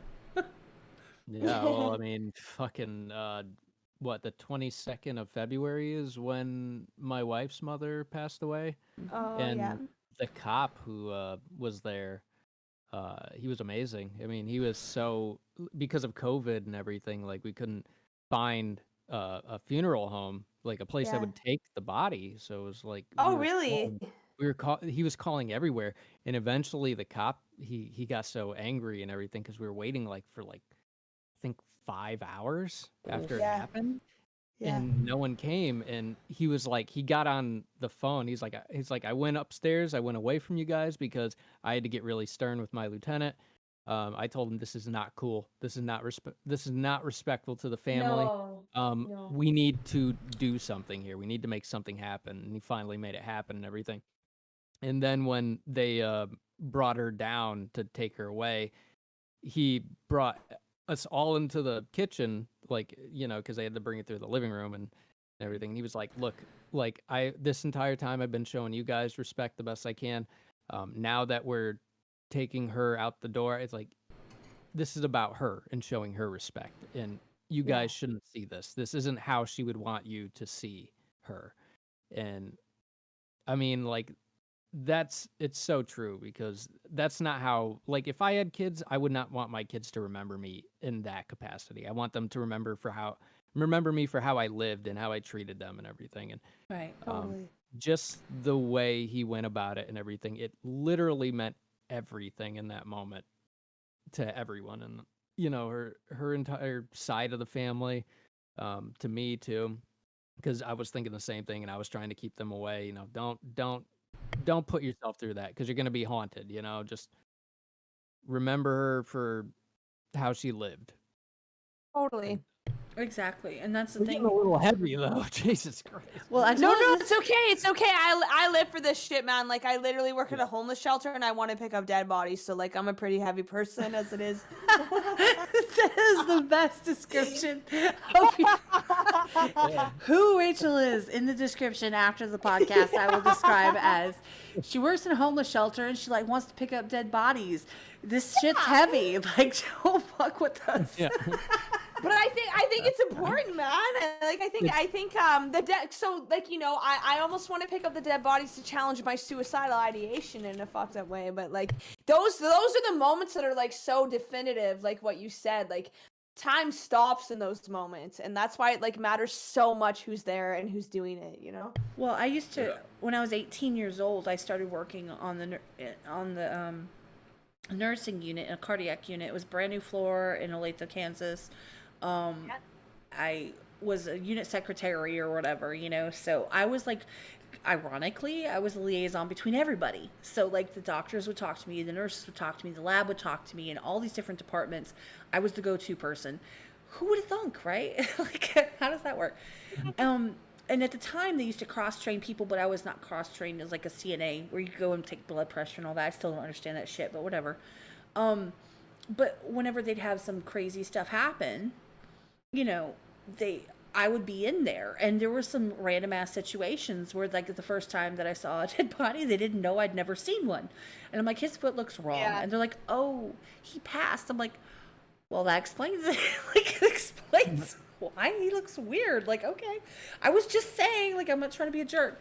But you get in those situations where you deal with families, and they're nasty. Like, they do anything to get in the hospital, and then all they want to do is leave. It's like, stop. You know, they hit their call button, and they're complaining, and they're bitchy, whatever. Hey, heavy on my record. Hey, what's going on? I haven't seen you in like a week. But no, I'm just saying, it's like, it's funny because you go in for, like, for example, for a job, and you realize that you are of service to someone. There are very few jobs where you're not in service to someone, and I think my goal is to be a service to people that I feel like deserve it, but on the other hand, like, not necessarily working for someone else. I would like to do what I do, and y'all know what I'm talking about when I'm saying do what I do. What I do here, but I'd like to do it full time. However, you will, man. I swear to God, it. the minute I can pay you, I'm gonna fucking pay you. But that's not what it's about, though. Like, I would love. I know. I'm just letting you. I know it's not about that, but I'm just letting you know that's how much I value like the work that you do. And I appreciate. Like, my intention is that hopefully the content will bring in road to 1,000 subs to monetize this shit, y'all. You will. My point is to have that carry it to the point where I can do it full time, and the content covers me so that I can help people that need the help, that want the help, that can benefit from it, that can be supported, that we resonate with. You know, support independent artists, support reactors, support the community. Like, that's what the whole Discord is for, is to bring those people together. You can talk to people that rock with you, and you can just come and say hi, whatever, people talk to you, and then you can leave. You don't have to sit there and talk to them. You're not obligated for anything, right? Like, that's the whole point, is to be of service and support people in the best way that I can. I can't even put it any other way, but you can go, I do pharmacy billing. That's what I do for a job. I'm making sure that they get billed properly because I don't want the patient to get charged for something that they shouldn't have to pay for. I want the insurance that they pay every month for to take care of it, right? Like, I want that to happen. Like, I want to help them in that way, if that makes sense. Like, and you are. And it's all perspective. It's how you approach what you're doing that matters. So if you approach it like, oh my God, these people are complaining, which by the way, I did last year. I was like, oh my God, shut up, people, leave me alone. But if you approach it and like, look, if I do my job correctly, you don't have to call me, because guess what? You don't have a problem. Like, everything's taken care of. You're taking care of your elderly family. Everything's kosher, right? Mm-hmm. And it's the same with supporting people. It's like, if you could just get the people to listen, the shit will take off on its own. It's just getting those relationships and fixing those and you know, building up people without stepping on others. That's what it's all about. So good. Oh, I just love your energy so much. Coupons help, yes. And here's the thing. I used to clip coupons and I never use them, and I don't fucking use coupons anymore because I'm an asshole. So fuck coupons. Fuck them. I want to be an extreme couponer. I have a stash. I'm a food hoarder, by the way, y'all. I'm a food and like paper towel and toilet paper hoarder. I legit have so much food, it's ridiculous, but I cook nothing. It's stupid. No, it's okay. I mean, you know, you're in survival. Like, I feel like people are in survival mode when they do that. I would do the same thing for sure. No, I've been there. Like, where you have nothing, and you live on pasta with butter and salt and pepper, and that's what you live off of. And your kids live off it, and then you never do it again. The moment you have money, you're like, buy everything. Yeah, no, but that makes sense, man. Like, if you like, I've experienced homelessness. Like, I was homeless for a period in my life a few times. I was homeless actually when Come Talk to Me was released. Like I said, I was homeless, so like, yeah, I would like cherish peanut butter. I would like really cherish like a good jar of peanut butter in that time because I had nothing. So I get it. It makes sense that you do that. No, I had a thread in the Discord where I'm like, Kat's trying to clean up her hoarding habit, and people were encouraging me. I used to hoard, like, okay, so like I knew I was a hoarder when I moved houses one time. I've moved like a million times. Me too. I've been more stable now, but I've moved like a million times. So one time I moved and I had like this little jar and it just had like pieces of a sink faucet in it, and I was like, okay, I have a problem. Like, I need to throw this shit out. And so what I did is I put on like a marathon of the show Hoarders, and I had it on in the background while I like threw a bunch of shit out of my house, because I was like, we don't want to be this. We don't want to be this. Like, you gotta throw it out. We don't want to be a hoarder. Like, fucking throw your shit out, man. So, but I get it. But I get the psychology of hoarders, because like there was one point where I was so homeless I was like sleeping in my car, and I had like all I had was like my studio and like the clothes on my back, and I was like begging friends to let me like sleep on their floor. And I get why people hoard, because like if you've ever been like super fucking homeless and you've had nowhere to go, like I understand why you hoard, because you're like, I might need this, because when you're homeless you're like, oh my god, I wish I had this thing and that I wasn't like starving out here in my car, you know? I actually moved my kids in with me into a duplex that was 500 square feet, 2-bedroom. Yeah. I don't know how the fuck that works. And, man, I'm like, what? My kids slept on couch cushions that were in the closet. And we couldn't come out of the room because everybody that was in the duplex was getting high all the time. So we were in this little room in like the corner. And then we moved into this place at one point, a different time, go figure, multiple times. We moved into a place where you could see the ground through the holes in the floorboards and stuff. There was a train like 2.5 feet from the back door. Like when it would pass by, it would shake the whole place. Like if you stepped into the bathtub, you could potentially fall through, but we weren't sure if that was going to happen. We just didn't know. It was a shithole. It was like $200 a month. Like it was really, really bad. We had to like bug bomb it for like 2 months to try and get any semblance of not having the walls crawling. It was horrible. Like, so I've been there, and it was like I could never let my kids go through this shit, which is you know, so I fought and fought and fought to get them past that. And not having food, that's a big thing for me. It's like, at least I know they'll be fed. I have a deep freezer, I have a freezer, I have a fridge, I have cabinets upon cabinets full of food. And it's crazy because I don't necessarily cook every day, but on the flip side, if I needed to, I've got it. And then I went through it like a couple months ago and realized that a shit ton of it had expired, which meant that I bought all this and wasted it, and that made me feel even worse. Because I'm like, oh my god, like I didn't need it, and I get that, but I wasted this, and now I could have had tainted food. Like, I was like, now my house is completely covered in clothes. Like, I went on, you have to understand, like, I'm like, oh, we had to leave everything behind, so let's buy everything we can see. Yeah. So it's all psychology. It's all based on your experiences and what you've been through, what you feel like you need to hold close.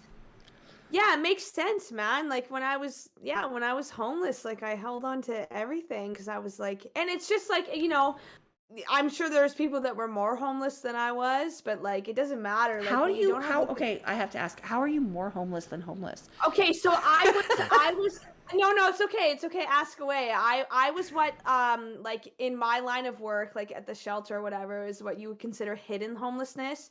So like when we have kids come in that are in hidden homelessness, it's that they're like, they at least have like a friend that they can like sleep on a couch of. I got you. Like, okay. Do you know what I mean? Like couch surfing type thing. Yeah, I've been there. Yeah. Yeah, and I have like I said, I have really like I do have a family. They're really great, but we're not like in a place that we could live together at that time, like mentally, like mental illness wise, like it just wasn't feasible. And it's like it's a really big dichotomy because my parents like they had a nice place to live, but I couldn't live there because it wasn't safe for either of us, like, you know? Yeah. So like I had like a friend's floor that I could sleep on. And that's still considered homelessness because like I technically didn't have like a place that was like my home. Like all my shit was still like at my ex's house that I like couldn't access because I had nowhere to put it. Like that's hidden homelessness, is that like technically, yes, I had like a floor to shit, and like that's like a definition that a lot of people don't recognize. And some nights I did sleep in my car, and some nights I didn't have anywhere to go. Like I wasn't like I would say like I was less homeless because I did have a friend's couch to sleep on. Like there is like a spectrum to it. I believe there's like a spectrum to everything. So right. like there's a spectrum to homelessness. Like, I had a couch to sleep on. Some homeless people have nowhere to go. They have to sleep outside, you know? Like, that's a spectrum. I was a runaway at 14. So I get Yes, yes, yes. I was a relate. runaway. I crashed on couches. I stole stuff from stores so that I could have a place to stay. I, Yes. you know, took care of people's kids for them. I cleaned their house so they could stay on their Oh, recliner. I cleaned so many people's fucking houses, bro. And they I were all relate to fucking that. assholes. Like they were. I know. I know they were, and you know, and I've been cleaning for like 12 years, and I fucking like, I have some great clients now, but some people just like do not fucking get it. Like, when you go in and clean your house, you're like, yes, I'm a house cleaner because it makes the most money, but it's like wild how rich people treat house cleaners sometimes. Well, I wish It's- I could clean my own damn house because I can't even do that shit. Like I'm like, fuck yeah, it. Me too. I love my clutter. But no, Yeah. I mean, I get the whole, like, you know, couch surfing and you jump from wherever it's convenient and whatever works for you and whatever's happening at the time. Like, I was 14, 15, 16 years old and I was couch surfing and I was jumping from place to place and people were partying all the time. Otherwise, why the fuck would they let me live there? Exactly. You know, there was just a whole dynamic to that where I had what was in like one bag and, you know, you're always paranoid about who's around you. And there's just, it warps you a little bit. Yeah. Or a lot bit, whatever. It just, you know, there's so many different ways with people. Like, I understand, like, there's a point where if you don't have a home that you feel safe, completely safe, where you can just, Yes. that's what I consider homeless. Like, if you don't have a home, or if you are wondering if you're going to be there tomorrow or tonight or whatever, that's what I consider homeless. And it doesn't matter if you have, well, I could call like Bob or Sally or whoever. That doesn't matter. If you don't know, if you have to ask, you're homeless. Like, that's my personal definition. No, and I agree with that. Like, I know how you said that you left like an abusive relationship. Like, I was in an abusive relationship too, and like I was toxic as well. But like I wasn't like a stable home because I would be thrown out like every couple months. Do you know what I mean? So like, it's like I wasn't a safe home because I was like, I never know what day is gonna come when I get like thrown out of here for a week.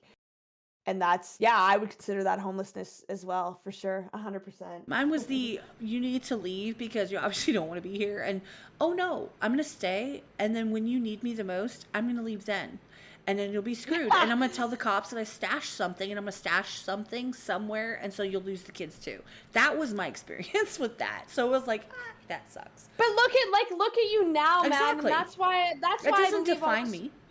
But that's why all this momentum's happening now, man. Like, you put the work in to get out of that. And that's like, I don't think people get enough credit for like how hard it is to actually leave an abusive situation. Like, needs way more credit because like, wow, I've like quit hard drugs in my life. I've like overcome mental illness, but nothing touches how hard it is to leave an abusive situation. No, that's why I want to turn at least some of the content to a point, especially like community posts and things. Once I get 1,000 subscribers and get to that level, once that happens, I would love to turn some of it towards that whole you don't need to stay aspect, if that makes any sense. You don't have to stay just because you don't know what else to do.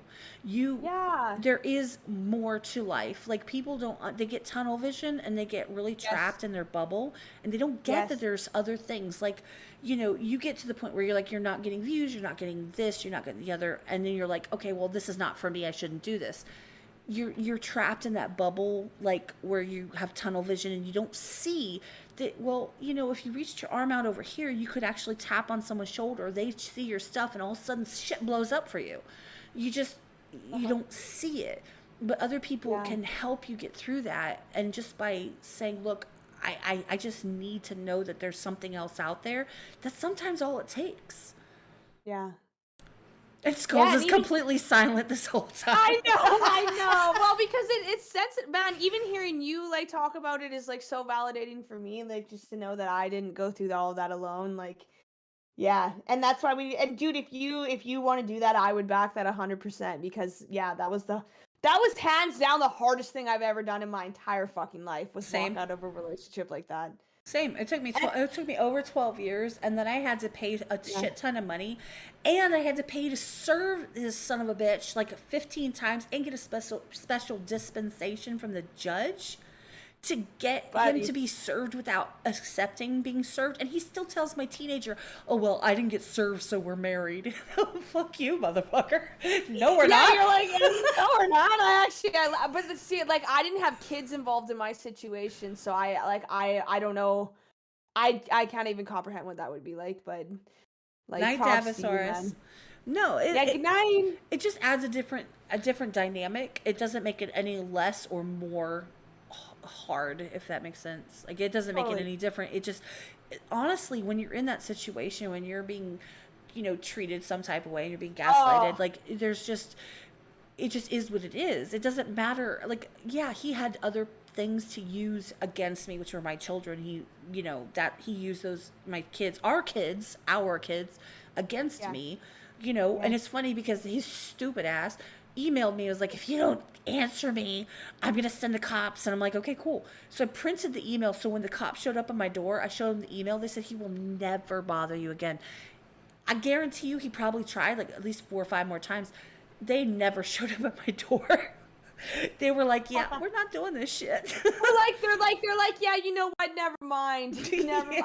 Well, you know how you said that he like used your kids against you with me, and this is something that I want to start getting into about mental illness. Is he used my mental illness against me a lot, and I think it's what like. Yeah, but I think that's what made me relapse again in my mental illness, because I had someone using it against me, being like, well, I'm treating you like this because you're mentally ill. And it was just like, now that I'm out of it, I'm like, fuck you. Like, no, I was like, I was in an environment that like was making me more mentally ill, but like, that's on me to like fend for myself. Now I know that, but like, it's like, yeah, it is a mind. It's taking me 3 years to come out of that situation and be like, what the fuck just happened? Like, holy shit.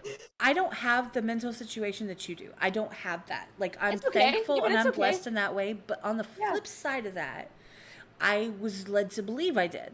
Like, there was only so many times you can be told one thing, only so many people that they can manipulate, because, hey, I will give you drugs if you tell my wife that she's crazy. Like, literally, and I caught it on recordings, because remember, he recorded everything, so I would go back and I'd sneak in and I'd listen, and I would catch them discussing it, like, oh, she has a really good life insurance policy, it has to look like an accident. Like, it went to that level where I'm like, am I paranoid? Am I crazy? Like, I went to that level where I almost, decided it wasn't worth it. Then I thought about my kids. I'm like, I can't leave them with him. Come on now. So it went that far. And people don't understand when they're being gaslighted in that way. When they're being treated that way, that there's more out there, and all they have to do is just say no more and walk away. Yeah, and you don't have to do it. That's something that I've learned. I can just say no, and I love it now, because I just like, now when I'm connecting with new people and stuff, I'm just like, nope, and I don't but it's great. Like, that's what that whole situation gifted me, is the ability to be like, nope, and that's it. Like, I don't even have to say anything else. I'm just like, no, thank you, and that's it. And it's like, it's So, well, like, there is even harder. I imagine it's even harder when you're like an agreeable person too. Yes. Just to say no. Well, and I think what I would call that, I was like a people pleaser to the point that I like had no backbone, to the point where I was like, I'll do anything to keep people from flipping out on me. But that's also why I work at the shelter, because like, I cannot work with these kids. Like, I've been called like, I'm sorry if I could use that word, I've been called like horrible names at the shelter, but it's really taught me how to have a backbone by working with these kids. Because like, you cannot do this job if you don't have a backbone, because these kids will eat you alive, and it makes sense, they're struggling. Well, my thing is that I committed to a marriage, right? So I was like determined to make it work. It had to work, because I fucked over my family for it. Honorama's like, welcome back, Skulls. Welcome back. I thought I'd just chime in there for a second. I'm so sorry. That was nice, man. That was nice. No. It's okay. I mean, you guys have been through through it, and Yeah. you guys relate on this, and I'm completely okay with just sitting back and letting you guys talk about it. I mean, that's what the podcast is for, to build bridges and relate to people. And I mean, like, I haven't been through that stuff. I mean, I dated a girl for a long time who's was homeless. She had bipolar disorder, all these Ooh, issues. yeah. She, got one point very, very promiscuous, and that caused turbulence in our relationship, obviously. Mhm. And yeah, I mean, that was crazy, but I mean, like, I've never gone through it myself. I've been around a lot of people and family who've been through really, really hard and low points in their life. So I can relate to that level, but I never experienced it. So, and you guys have. And hey, I mean, talk away. I mean, relate, like, that's what this is for, connection. Oh, there's Jen It's so Power. nice. She says, "Hey guys, heading out for some birthday drinks. Happy birthday again, by the way." Rachel Oh, yes. Rachel Geek, it was a pleasure getting to know you. Another BC girl and her music. Yeah. Kat and Skulls, thank you for the podcast and birthday wishes. Anytime, sweetheart. We appreciate you coming through and hanging out with us. Like, no joke. Everybody that is still here, that is here hanging out with us, we love you to pieces. And this thing it goes fun, it goes deep, it goes crazy, it goes all over the place. That's kind of what we're here for. Like, I am so here for this. Yeah. It's not even funny. Mushroom stories and mortuary stories. Right? Oh yeah, we're talking about body job and shit, but yeah. Picking up bodies, being gaslighted. Yeah, we've gone from like talking about dead bodies to like abusive relationships. It's Well, there's a reason I don't have my gun license yet. yeah, And that's me because too. I don't want those two to overlap. I didn't want those two to overlap, and now it's not a problem. No. So now Nick has promised me when he comes to Texas, and Mommy Nieto's not in here anymore, but he promised me when he comes down here, he's going to teach me how to shoot a gun. Because I never wanted to learn, because I was like, my kids need parents, and one would be gone and one would be in prison. So. Oh my god. Brat, brat, brat. Yeah, brat, yeah, brat. I mean, I'm being completely sincere and open. Like, there's, for example, Annette that was here earlier. She's known me since I was 16 years old. She watched me go through all of this, and she stayed my friend even though she didn't agree. Like, that's just how it was. She knows the person, my ex-husband that I'm talking about. She knew who he was. She called him out on it all the time, which is why I was cut off from her. And there's fucking Nick. Nick came back. Nick Lurker confirmed. Yeah. He confirmed. He's just creeping in the back right now. Somebody's watching me.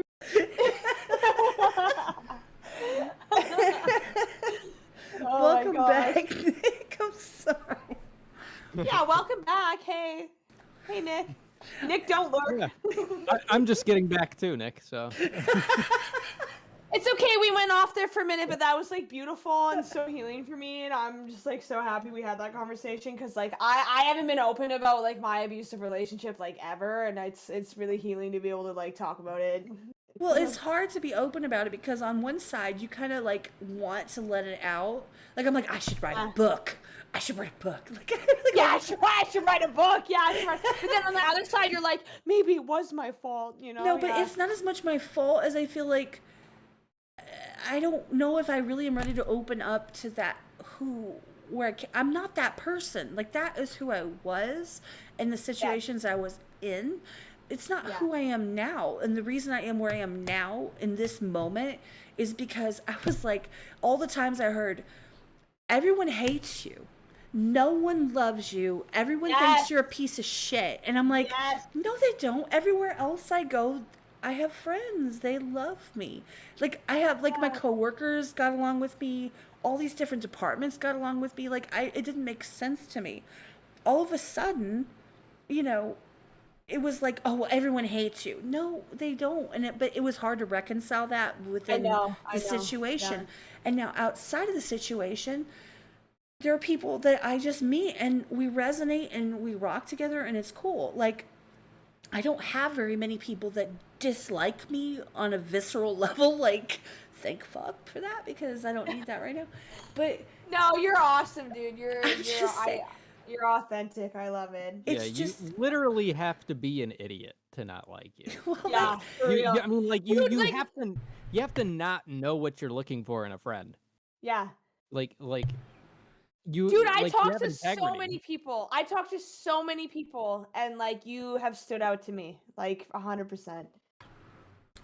well, it's good to be able to be yourself and be able to say, okay, this is what I've been through, but it doesn't define me. Now, however, Yes. I yes. recognize that some of the quirks that I have, the fact that I'm a fucking hermit, a lot of these different issues, the fact that I hoard food, all these different things are due to the experiences that I've had, which, by the way, hands down, are situations I put myself in. I literally put myself in these situations. I didn't make them happen the way they happened, but however, I made choices that got me to those places. And I own that, right? However, I'm not a victim. I am no longer a victim. I am clean. Yes. Like, I don't need all of that to define who I am now. Yes, queen. Stop. I'm like, I know, I literally have a little guitar in my hands. I've just been like quietly plucking in the background while you're saying this. I'm like, yes. I'm just saying, like, it's hard to let that out because I don't want those situations, because there are really, like, some of them are really fucking hardcore. Some of the shit I could say could be really hardcore. I don't want that to define how people see me. I want them to see me as who I am and I understand do. that I but that do. is made me who I am. So, it's kind Totally. of a, I don't know what to do with that. A little bit of both worlds, but it is like, yeah, I mean, I don't want that to, like, I don't want my mental illness to define who I am, but like my mental illness is a fucking superpower sometimes. That's why people are like, wow, you're like so good at everything. I'm like, yeah, it's because I'm mentally ill. Come on. Which is And, kind like, of funny because that's, it's like- there's such a stigma like sometimes built around that, but it's Oh, yeah. like there's so many like mental disorders that make people incredible. Yes, I know. absolutely. It's a superpower. It's truly a superpower if you can learn how to channel it. And it's so funny because a lot of shamans believe that like mentally ill people are actually like really gifted healers if they learn how to heal themselves. And that's like the narrative I want to change around it. Like people, yeah, you're like, wow, you can like play piano and guitar and stuff. I'm like, well, yeah, I'm mentally ill. Of course I can. I'm amazing. Just tell But them it's just I'm a like- savant. That's all you have to say. I'm a savant. Like, stop. Yeah, exactly. It's just that flip of perspective of being like, oh, I'm mentally ill. Everything's horrible. It's like, no, I'm mentally ill. I have a lot of power I can work with if I Well, you choose have a to. lot of stuff you could pour into other things that could really resonate with people in general. Because if you have a plethora of all of the things that, like, if you have a huge amount of angst or, issues or trauma that you could pour into music, right? People that have a little bit can really resonate. People that have a lot can really resonate. Like, it gives you so much more power than someone that's like, well, Chick-fil-A didn't fill my order right. Like, I had to return it. Like, yeah.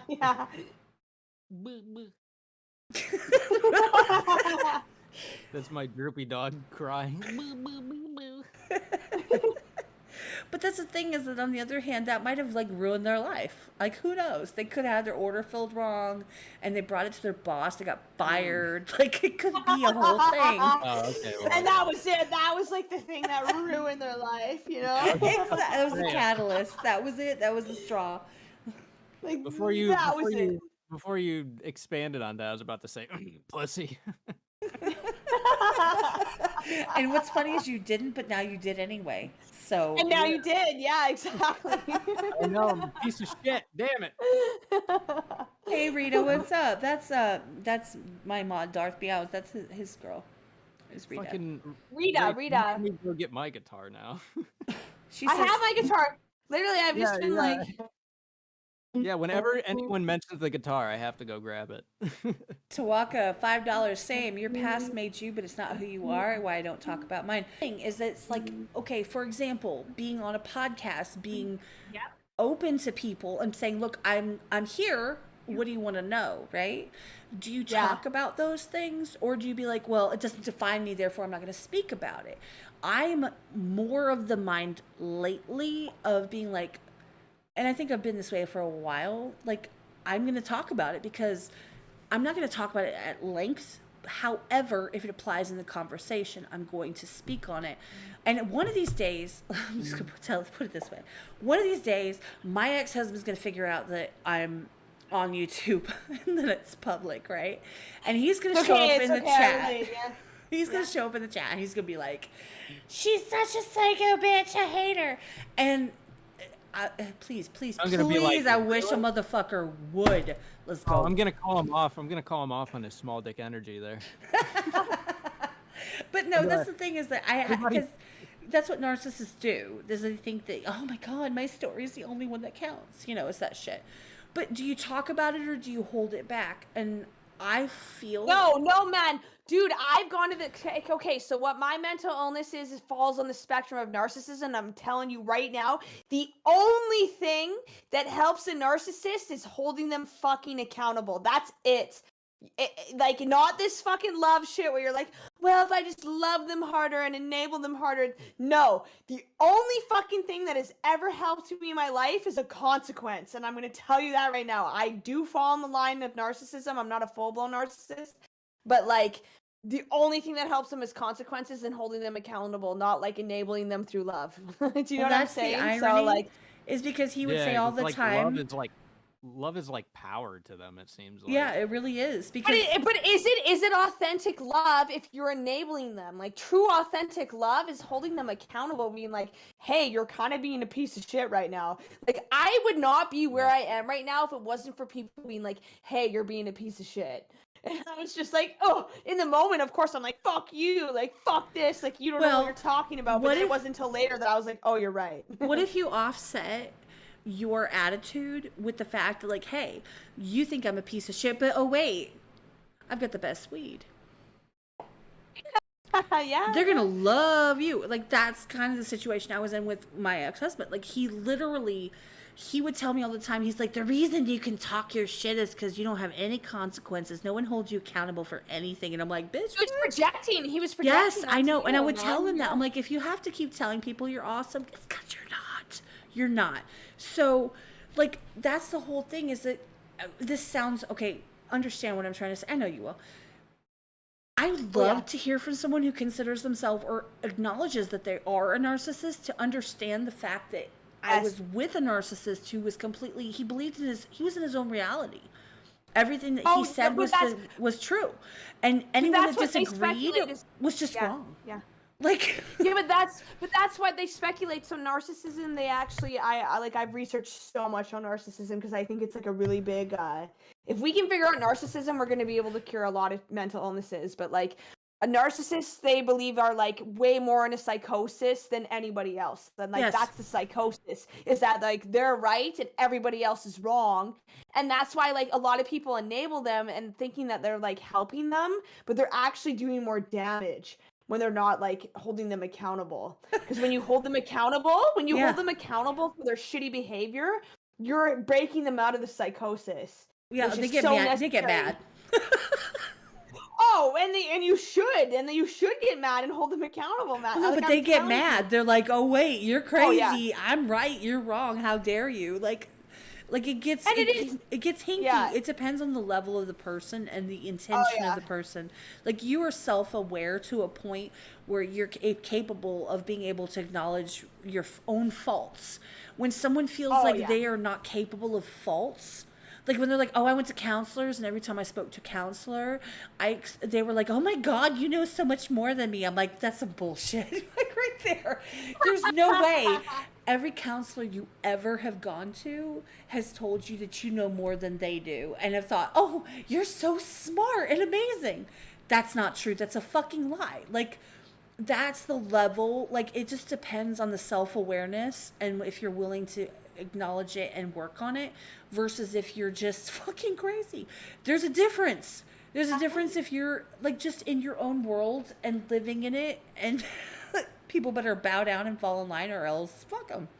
Like, that's honestly, if you want to know more about narcissism, I highly recommend looking up a man named Sam Vankin. He's very controversial in the psychology world right now. He's a diagnosed narcissistic psychopath but he's aware, and he has like one of the highest IQs in the world, and he speaks like super candidly about his like narcissism. And, What's like, his name again? Sam Bankin. I'll send it to you. There's some like lectures he gives that are like, and even like because I have borderline personality disorder, so like the comments that he makes on BPD is like has been life altering for me. I'm like, holy fuck, I've never heard a therapist like talk about it like that, and it like changes my life. But he had narcissism, and you know what's interesting about him is he was like, I was arrested and was put in jail, and I wasn't a narcissist in jail because I would have died. So that challenges like the whole narrative that narcissists like can't change, they can't fucking do anything. Like they don't know better. That's just who they are. But they do, because when he was in jail, he had to change, otherwise he would have died. So it like really proved this point that like, yes, they can change. We just need to stop enabling them, because then they'll change. You know, if we're like, hey, you actually can't treat me like that, it's not okay, then like they'll have no option but to change. Because when he was in prison, he had to change. He was like, I would have died in prison if I was a narcissist, you know? So he's like challenging this whole quota that like narcissists can't change, even though he still kind of fights it internally himself. You can see it. The fact is that like that whole story about him in prison proves that they absolutely know what they're doing and they can change. It's just like they need to be held accountable, or they just don't give a shit. Like that's the bottom line, because it hasn't affected them to the point where they're going to do anything different. Yeah, exactly. But that's what I mean. When you hold them accountable and you don't enable them, you give them no other option but to change. And that's how if you truly love a narcissist, that's how you fucking help them. Well, it's not, good to know now, but now I'm glad that I'm no longer in the middle of that shit. But it's hard, but like on the flip side, it's also very hard to be in the middle of that too, because like that level of trauma is also very confusing. Like I hear that too. That's also valid. It's like narcissism is a very interesting like part of psychology. And like I said, if we can figure out narcissism, I believe we'll be able to cure a lot of mental illnesses. But it's a very fucked up, hard place to be. Like, people with BPD, we gravitate towards narcissists. So like I for sure have dated a lot of psychopaths and narcissists and stuff. And like, yeah, it's a very difficult place to be in. So that's why I know so much shit about narcissism. It's crazy. I love Nick's comments. Let me teach you about narcissism. I'm the best narcissist, and I can teach you about it the best. Yeah, right? Yeah. See, right there. It was interesting instantly. Rachel, yeah, exactly. That's what I'm saying. See, so that's where my narcissism shows through too, right? Like, it comes through like that. It was way interesting instantly. Narcissist different than sociopath. Rachel has a form of borderline personality disorder, and I'm very open about my borderline personality disorder. I've gone down to like the depths of it. You can ask me anything about it. I have no shame. I'm very open about it. Like, I believe that like me being open about it will help challenge narcissists too. So that's why I talk about it. No, I don't blame you at all. I have family who has BPD too. What's that? I have family that has BPD. BPD, okay. Yep. Yeah. Yeah, I was actually in prison, and it was kind of sad because they gave him all the medication he needed in prison, and then when he got out, they only gave him like 2 weeks worth of the medication that he needed, and he actually was lucky enough to find a job, and he was a 3-time felon, so it was kind of crazy they found a job. Wow. Yeah.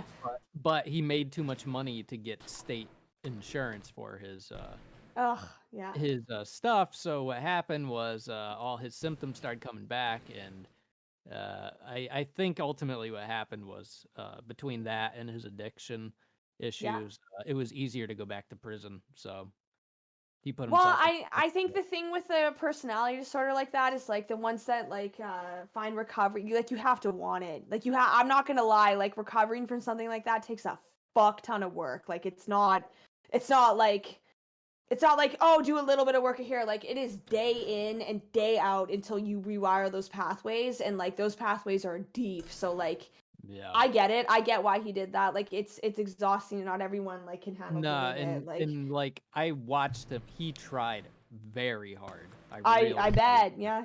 But it just eventually broke down. You know, like he just wasn't making enough money. He was trying to, he was trying to keep away from his addiction, but he had family who was addicts too, and he was trying to be there for them, and he was around it because he was trying to help them, and just eventually it all spiraled out. Well, let me say this, like I legitimately my ex he was narcissistic, and he was also what I consider, his mother, his sister, and other people in his family, they were all bipolar. He would self-medicate weed and meth. Like, he would regulate himself. He'd get down, so he'd go up on meth and he'd come down off weed. Like, he just self-medicated. There was a point though where he would always say that he was trying to help. Oh, well, I gotta be there for this person, I gotta be there for that person. There was always an excuse of why he had to stay doing what he was doing and acting how he was acting. And it was never his fault. That was my biggest thing. Never his fault. Nothing was his fault. Everything was someone else's problem or fault. And Totally, but that's like when I was in the height of my BPD, it was everybody else's fault because of like when I was in my fucked up trauma as a kid, it was everybody else's fault when Right. I was in that horrific of an environment. But the problem is when you get older and you're out of that environment, you still think you're in that environment. But the thing is that you're not in that environment, but you're acting like you're in that environment, you blame everybody else. So Right. it's like valid, but also not valid. No, I completely get that. And that was my thing, is it's Sort of. like you go in this circle so many times. There's only so many times you can go round and round and round and try and get, and of course it's not a mistake. It just is what it is. Was pouring the love. I'm supportive. I'm here. I got you. You know, I don't agree with you, but I got you. But that was never appreciated. But that's fine. But on the flip side of it, you get to the moment where it's like you can't handle getting, like, drinking actual liquor and then also being high, I guess, because you said you were clean but you're not, and then I say something you don't like and all of a sudden you're strangling me in front of my children and you get arrested for attempted murder. Like, the day that I quit, that I got clean, that was that day. So Oh, wow, man, Like, you've got a story. I'm just saying, it's like there's that moment where it's like, I get your pain. I've tried to help you for 12 years, right? A dozen years, right? A dozen years. Yeah. No, done. Because my thing that I always would say is like, you run, you see someone, right? And they fall off the edge of the dock and you're like, oh my God, they don't have a life jacket and they can't swim. And you jump in, you rescue them, you pull them out, and you're like, just stand here. And they just, as soon as you're like, hey, let me go get you a life jacket, and you go to walk to get them a life jacket to help them, and they jump back in, you're like, what the fuck? How many times can you do that? I know. And they keep You grabbing can. your hand and pulling you with them, and you're like, I can't keep pulling you out can't. because you're No, gonna you drown can. me. You can. You're gonna Yeah. drown me. And that's the thing I'm telling you right now, like there were so many people before I decided to change, and like I've been like relentless on my self-growth and like breaking the stigma on this, and like I've put in so much work in the last like 5 years on this, and that's why I am where I am. But like before that point, there is nothing no one could have done to make me want to do that. Like nothing. And Yeah. like people tried, but like you can't unless it comes from that person. And like I said, like with a personality disorder, it takes like an incredible amount of dedication to want to pull yourself out of that. And unless they're willing to commit to that, they're not gonna fucking do it. And there's nothing you can do about it. And that's okay. And that makes sense. And like I've actually had therapists put that into like the same perspective that you just did. Like they keep jumping in the water and you keep jumping in and pulling them out, and then they jump back in. You're like, why the fuck are you jumping back in here, man? It's because they don't want to. They don't know themselves outside of being in the water. Think and of they don't me want to. having a life jacket on, trying to rescue, but my children are attached to my life jacket, like you know what I'm saying, Yeah. like in a chain. And Yeah. so every time I get Yeah. pulled back in, they come with me. At what point am I going to say, I'm not saving you anymore because I'm not dragging them down with us? It's not happening.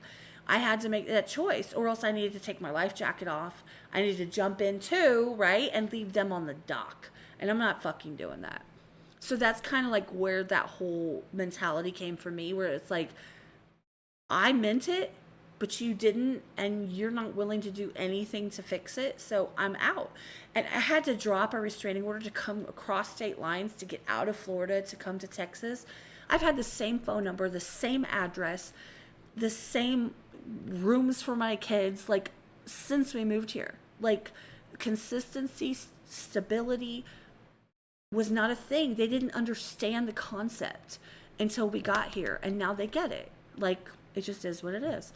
And unfortunately, I feel for people in that situation. Like, I love hearing the flip side of someone who says, like, hey, I'm narcissistic and this is what it is. However, my experience with it was absolutely negative and negatively affect my children, Oh, right? yeah, So, 100%, man, and that's valid as but, hell. I would never invalidate that. Yeah. but I love to hear the other perspective just to kind of comprehend and understand the different like me, you guys like love skulls. I know for a fact love psychology, and so do you. I love sociology, if that makes any sense. Which Psychology, I It makes do. sense with what you do. I was gonna Yeah. say, if it makes any sense, because sociology is actually- the why of people, what they do. Why did people Yes. in the 1500s wear gloves, and why was it such a taboo to do this, and why did they do this, why did they change this, like all of this stuff. That's what I'm into. But I know that you guys are into psychology, and so to hear that perspective, that's why me and Skulls get along so well. Like, I want to hear that other side. Look at that. Oh, yeah. Narcissistic spam. We are a chat. Pay attention to us. Welcome to streaming. Yeah, I know. We were chat paid. Yeah, I know. I saw that. I was like, woo. That's No, but it's a good. joke. It's good to hear the other side. It's good to hear the other side. But I'm like, as someone that's like crossed over from that side, and I have a friend that is like diagnosed narcissist, full blown, like not borderline, like full blown narcissist, and she says the same thing. Like, the only thing that makes me change is the consequence. Yeah, I think we have it backwards with narcissists. Like, they absolutely can change. I think the whole, like, if we love them hard enough that they'll change. Well, like, loving them is setting boundaries and holding them accountable. And I think like kids. we would exactly. And like, that's what a narcissist is like a traumatized child. And like, when you do the whole like, well, it's okay, like, I'm just gonna love them and like kind of enable their shitty behavior, like, you're hurting them, man. You might as well hold the needle for a heroin addict when you do that. I gotcha. Like, Do you know what I you're mean? gonna do it, so I'm gonna make sure you're safe. Like, Yeah. no. Like, stop. You're not helping them, man. And like, yeah, and like, I hope I can offer perspective on the other side. Like, we can change 100%, and that's why I take pride in like the way I am able to connect. And like, it is, and that's like, I know this might be like a little off the grid a little bit, but like, I believe narcissists could be really powerful healers if they healed themselves, and they could like actually offer a lot of healing to humanity if they like tapped into that. Well, And that's obviously, why, look at you. Well, but that's what I believe in, and that's what like shamans I've sat with when I've drank in ayahuasca believe in as well. And like, that's what I try and preach so much, because I'm like, man, there's so much untapped like healing potential in there if you just fucking decide to walk that path. It's not an easy path, but it's so beneficial if you do it, like I'm spiritual in that sense for sure, 100%. Skulls. I'm sorry, I was typing a very narcissistic thing in the live chat. Okay, type it out. We're on the fucking theme of narcissism right now, so type it out. Like, legit, I am so here for this because pay attention to me. I got you. Pay attention to me. Yeah, exactly. I'm sorry. We're not trying to talk over you. To make up for this, I want a thumbnail with just my face. I don't want anyone else on the thumbnail. Just me. But no, I'm not, because here's the thing.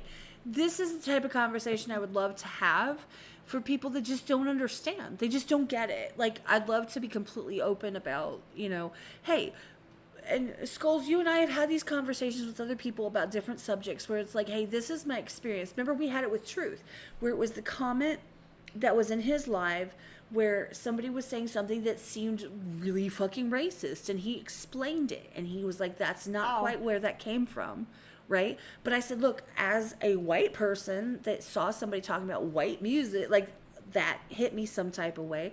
And he's like, okay, well, here's where the context is, and he gave us the context, and he dove into that. Like, that is everything that this channel is about, is just I love it. fucking and listening. and it's not even like that. Like, even if that person explained it, and it was racist and they knew they were wrong, why wouldn't we give them a chance to better themselves and change from there? Right. The way I see it is like we Woo! all make mistakes, and mistakes are like the biggest launch pads for change and being better. So Yes, we Yes. should be like love that. nurturing Yes. that.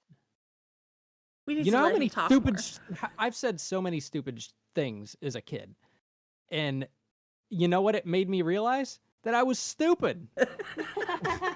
And you know what? I got smarter because of it. And it's Well- like it's sort of like this. Okay, so if a cop did something really, really bad, would you just want to replace that cop, or would you want that cop? Would you rather keep that cop there and teach them and have them learn from that experience? Because if you got rid of that cop and just brought in another cop, you might just bring in a a complete asshole. You know, True. True. like Yeah. like I remember this. I had this conversation with someone who was a part of a police brutality kind of thing. He was I'm not gonna like go into names or anything, but basically he was on his friend called the cops thinking he was suicidal. The cops were aggravated, and they basically had put their dogs on him, and he got bit up pretty good. But he was talking about like, well, I don't. He's like, there's one cop who's really. It was clear that he knew he did something wrong, and he was like, I would rather him stay there because he can change, he can be better, he can do better. The other ones, they can Right. leave. You know, I think if you're willing to accept that you did something wrong, yeah, that's everything. Yeah. That's the launch pad. Like I said, it's the launch pad for change, and we shouldn't. You can't throw the baby out with the bathwater.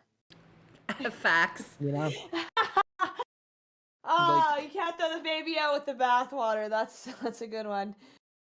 No, it's- sincerely, I completely agree with you because it's Yeah. like it is a learning experience.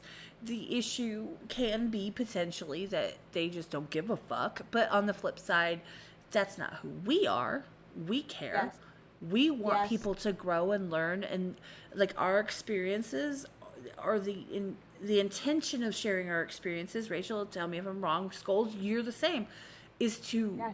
give people a perspective that maybe they don't have or they haven't been through, or to understand people in a different way or see a different way of seeing things, right? To take and to think about and to grow with and to whatever. Like that's the whole point. That's the whole point. That's why people don't need to argue and say, "Oh my god," like me, I could be like, "Narcissists are assholes and I hate them all." No, my ex was an asshole and I fucking can't stand him, and he's a waste of oxygen. He owes me over 10 grand. Give me my fucking money, you son of a bitch. Besides the point, because he's not paying for his kids. Like he's not taking care of them. Yeah, valid. But- No, man, you're valid as hell. No, Valid like as hell. literally, like my kids are involved, so that's a different perspective. But however, on your 100%. side, you've come through that and you see it and you're self-aware. Self-awareness is fucking everything. Being Yes. self-aware is everything. Like I say shit all the time that I know is stupid, but I'm aware of it. And I won't necessarily apologize for what I said, but I will be like, you know what? In the moment, in the context that it was given in, I said something fucking stupid. However, I can see where, yeah, maybe people took that a little bit weird. That's cool. I can go with that, right? it's also sort of just like, you know, speaking is an art in itself. I mean, like Rachel, you know, I mean, we we write lyrics, you know, like there's an Oh, art yeah. in speaking and talking and choosing your words. And not every speaking and talking and choosing your words, and not everyone is optimally choosing their words at all times. And sometimes they say something where it's like, oh, I could have worded that a lot better. And they shouldn't be ridiculed for that. It's just like, oh, you just fucked up a sentence, you know? It's That's- like you literally That's why I fucked don't up how listen you back. were That's why I don't listen back to their podcasts. I don't know if you know this, Rachel. I don't listen to them. Once they're Oh, you done, don't? they're done. Once they're live, they're full send. What I do is I cut it the first intro part until it goes to the else with the cool intro. That's like, it's like explosion. I do that so it looks cool. I clip the front part where we're not talking, and the moment and that's why I put that blank space in the middle, and I hold it there for a minute so that I have an easy way to cut it, and then I just cut it, and then it's the intro, and that's it. I don't listen to us ever. I don't go back because I stand by everything that I say. I don't feel like anything I've said is wrong. And I don't apologize for in the moment saying the things that I'm saying or feeling or whatever. Like, oh, you're great, man, and you shouldn't. You're great. See, me on the other hand, I go listen to every single word I say. Oh my God, the sound of my voice. Do you really still? Like, I know you did the first couple because you're like, you have to listen to this. I'm like, no, I won't. Because you're like, you have to go listen. I'm like, no, I don't. Honestly, the reason why I wanted to go listen was more for the technical aspects. Right. But I actually do. No, you're right. I'm getting pulled out. Accountability, it's important. No, I haven't listened to any of them. I think the only one I listened to since has been the keto one. Did you guys do one about keto? About the keto diet? No. Keto's a rapper and a reactor. He's a. Oh, sorry. Fuck, I'm so sorry. He gets it all the time. It's actually in his description of his channel, where he's like, "No, I'm not a diet. I actually eat whatever I want." That's amazing. You should check out Keto's his channel. He is so funny, that dude. Yeah, he's the next one that I want to push you on, honestly. Yeah, no, I'm down. Send me his page. Like, definitely link that to me in our Instagram. I want to work with that fucker too, because like he is so squirrely though. Yeah, he is, man. But it's like, you get a cut, Kat. You put us together, so whatever we do, you're getting. He acknowledged me as the manager, like on a live with a 60-40. I was like, let's go. I get 40? Okay. I'm cool with that. Okay, yeah. He's like, you're our manager, you hooked us up, and he had Truth on there too. And he was like, and he was the one person that like really got into Truth's music. He understood it. Like, there are different strokes for different folks, and I get that not everybody resonates with everybody else. Like, Truth is a rapper. There's a difference between being a rapper and a rapper. Like, I'm talking like hip hop rapper. I know. I dug into Truth's stuff before he wanted to collaborate, and I was like, yes. Yep. I was like, 100% I will collaborate with this guy. Like, yeah, he's a rapper, man. Like, he kills it. I really respect his artistry for sure. Well, people will sit there and they will judge because they'll be like, oh my God, he says, I'm gonna fuck all them bitches. And they're like, oh, I can't listen. And I'm like, but, like, I don't know what to say. Like, that's... You have to listen to the context of it. Like, you have to listen to how he, like, delivers it. No, exactly. Sure. It's like he's not saying that everybody he knows is a bitch and he's gonna just fuck all you and fuck his old lady. Like, that's not what he...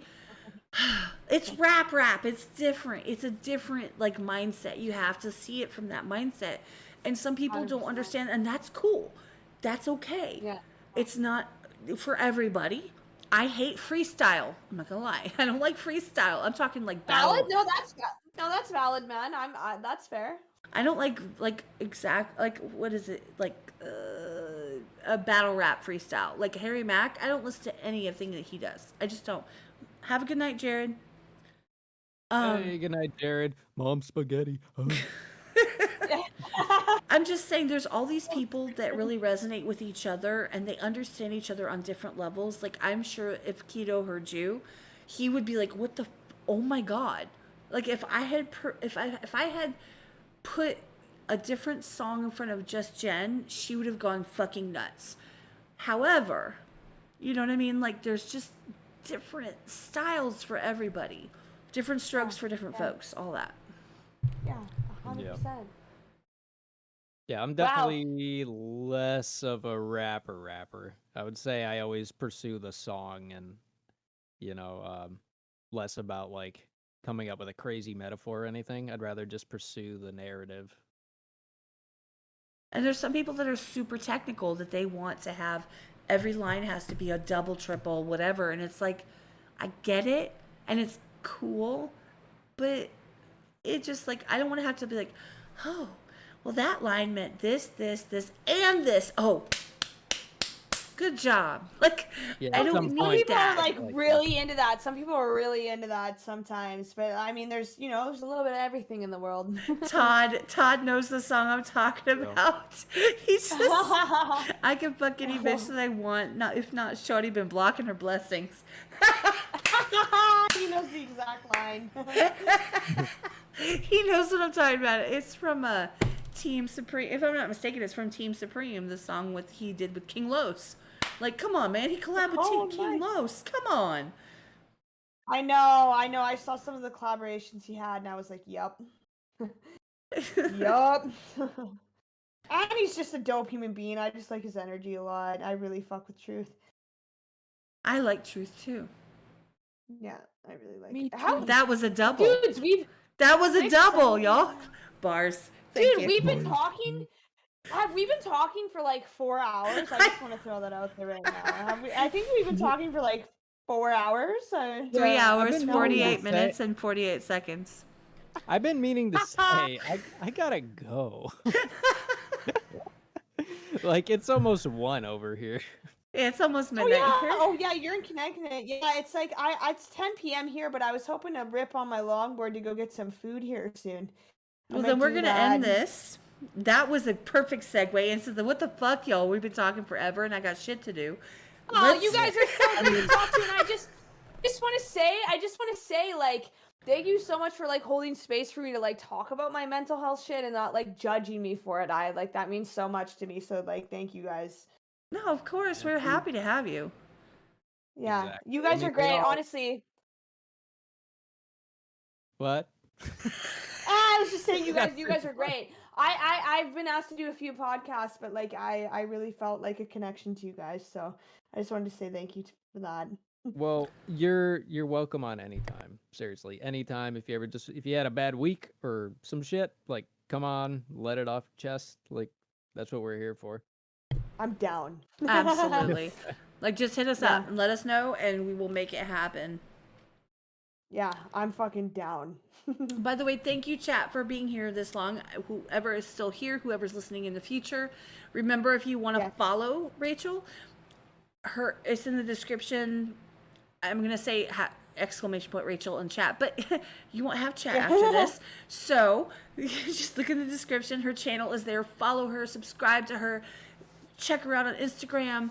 Watch her stories, give her all the love, everything that you can. Make comments on her videos, let her blow up. You suggest her to people. Yeah. Same with Skulls. His is in the description as well. Support the channel if you get an opportunity, or join the community. Go into the Discord, that is in there also. We love each and every one of you. Thank you for rocking with us tonight. It's been, I can't wait to change the title and do the tags because this has been amazing. Yeah. And I'm so here for this. Anytime, Rachel, that you want to come here with us or me or Skulls or whoever, at any point in time, we've got you. And you need to go longboard your ass off. I know, now I need to like process all the wonderful things we've talked about and just like I'm literally gonna longboard to like KFC and get the vegan popcorn chicken that they have. I'm gonna go to Taco Bell. I'm going There nowhere. you go. I'm You're just like, I'm sit- going nowhere. I'm gonna sit on my ass, finish my drink, and go to bed. Let's go. Beautiful, beautiful. No, you guys are the best, and like, thank you so much for having me, and like, thank you, Kat, for like all the exposure you've like helped me out with this in the last week. Like, I'm gonna try and like pump you up so much on like my platforms and stuff, because like you legitimately deserve it as a human being, and like, yes, I fall on the spectrum of narcissism, but I also like can tell a fucking dope person when I meet them, and like you're authentic, man, 100%, and you deserve all the good things that are coming to you. So, No, I sincerely appreciate that, and you know, you don't have to do all that, but if you do, hey, I'll reshare it. No I problem. want to. No, I know I don't have to, but I want to. Like I want to, and I'm like, you know, I'll probably like once a week I'm just gonna like make a story about you somewhere, and like even my roommate and a couple people that like really like fuck with me, they're like, I'm gonna follow her right now. So I hope they're following you. So I'm just Aw. gonna keep like pumping you. So I appreciate you guys, and we're definitely gonna end the stream here.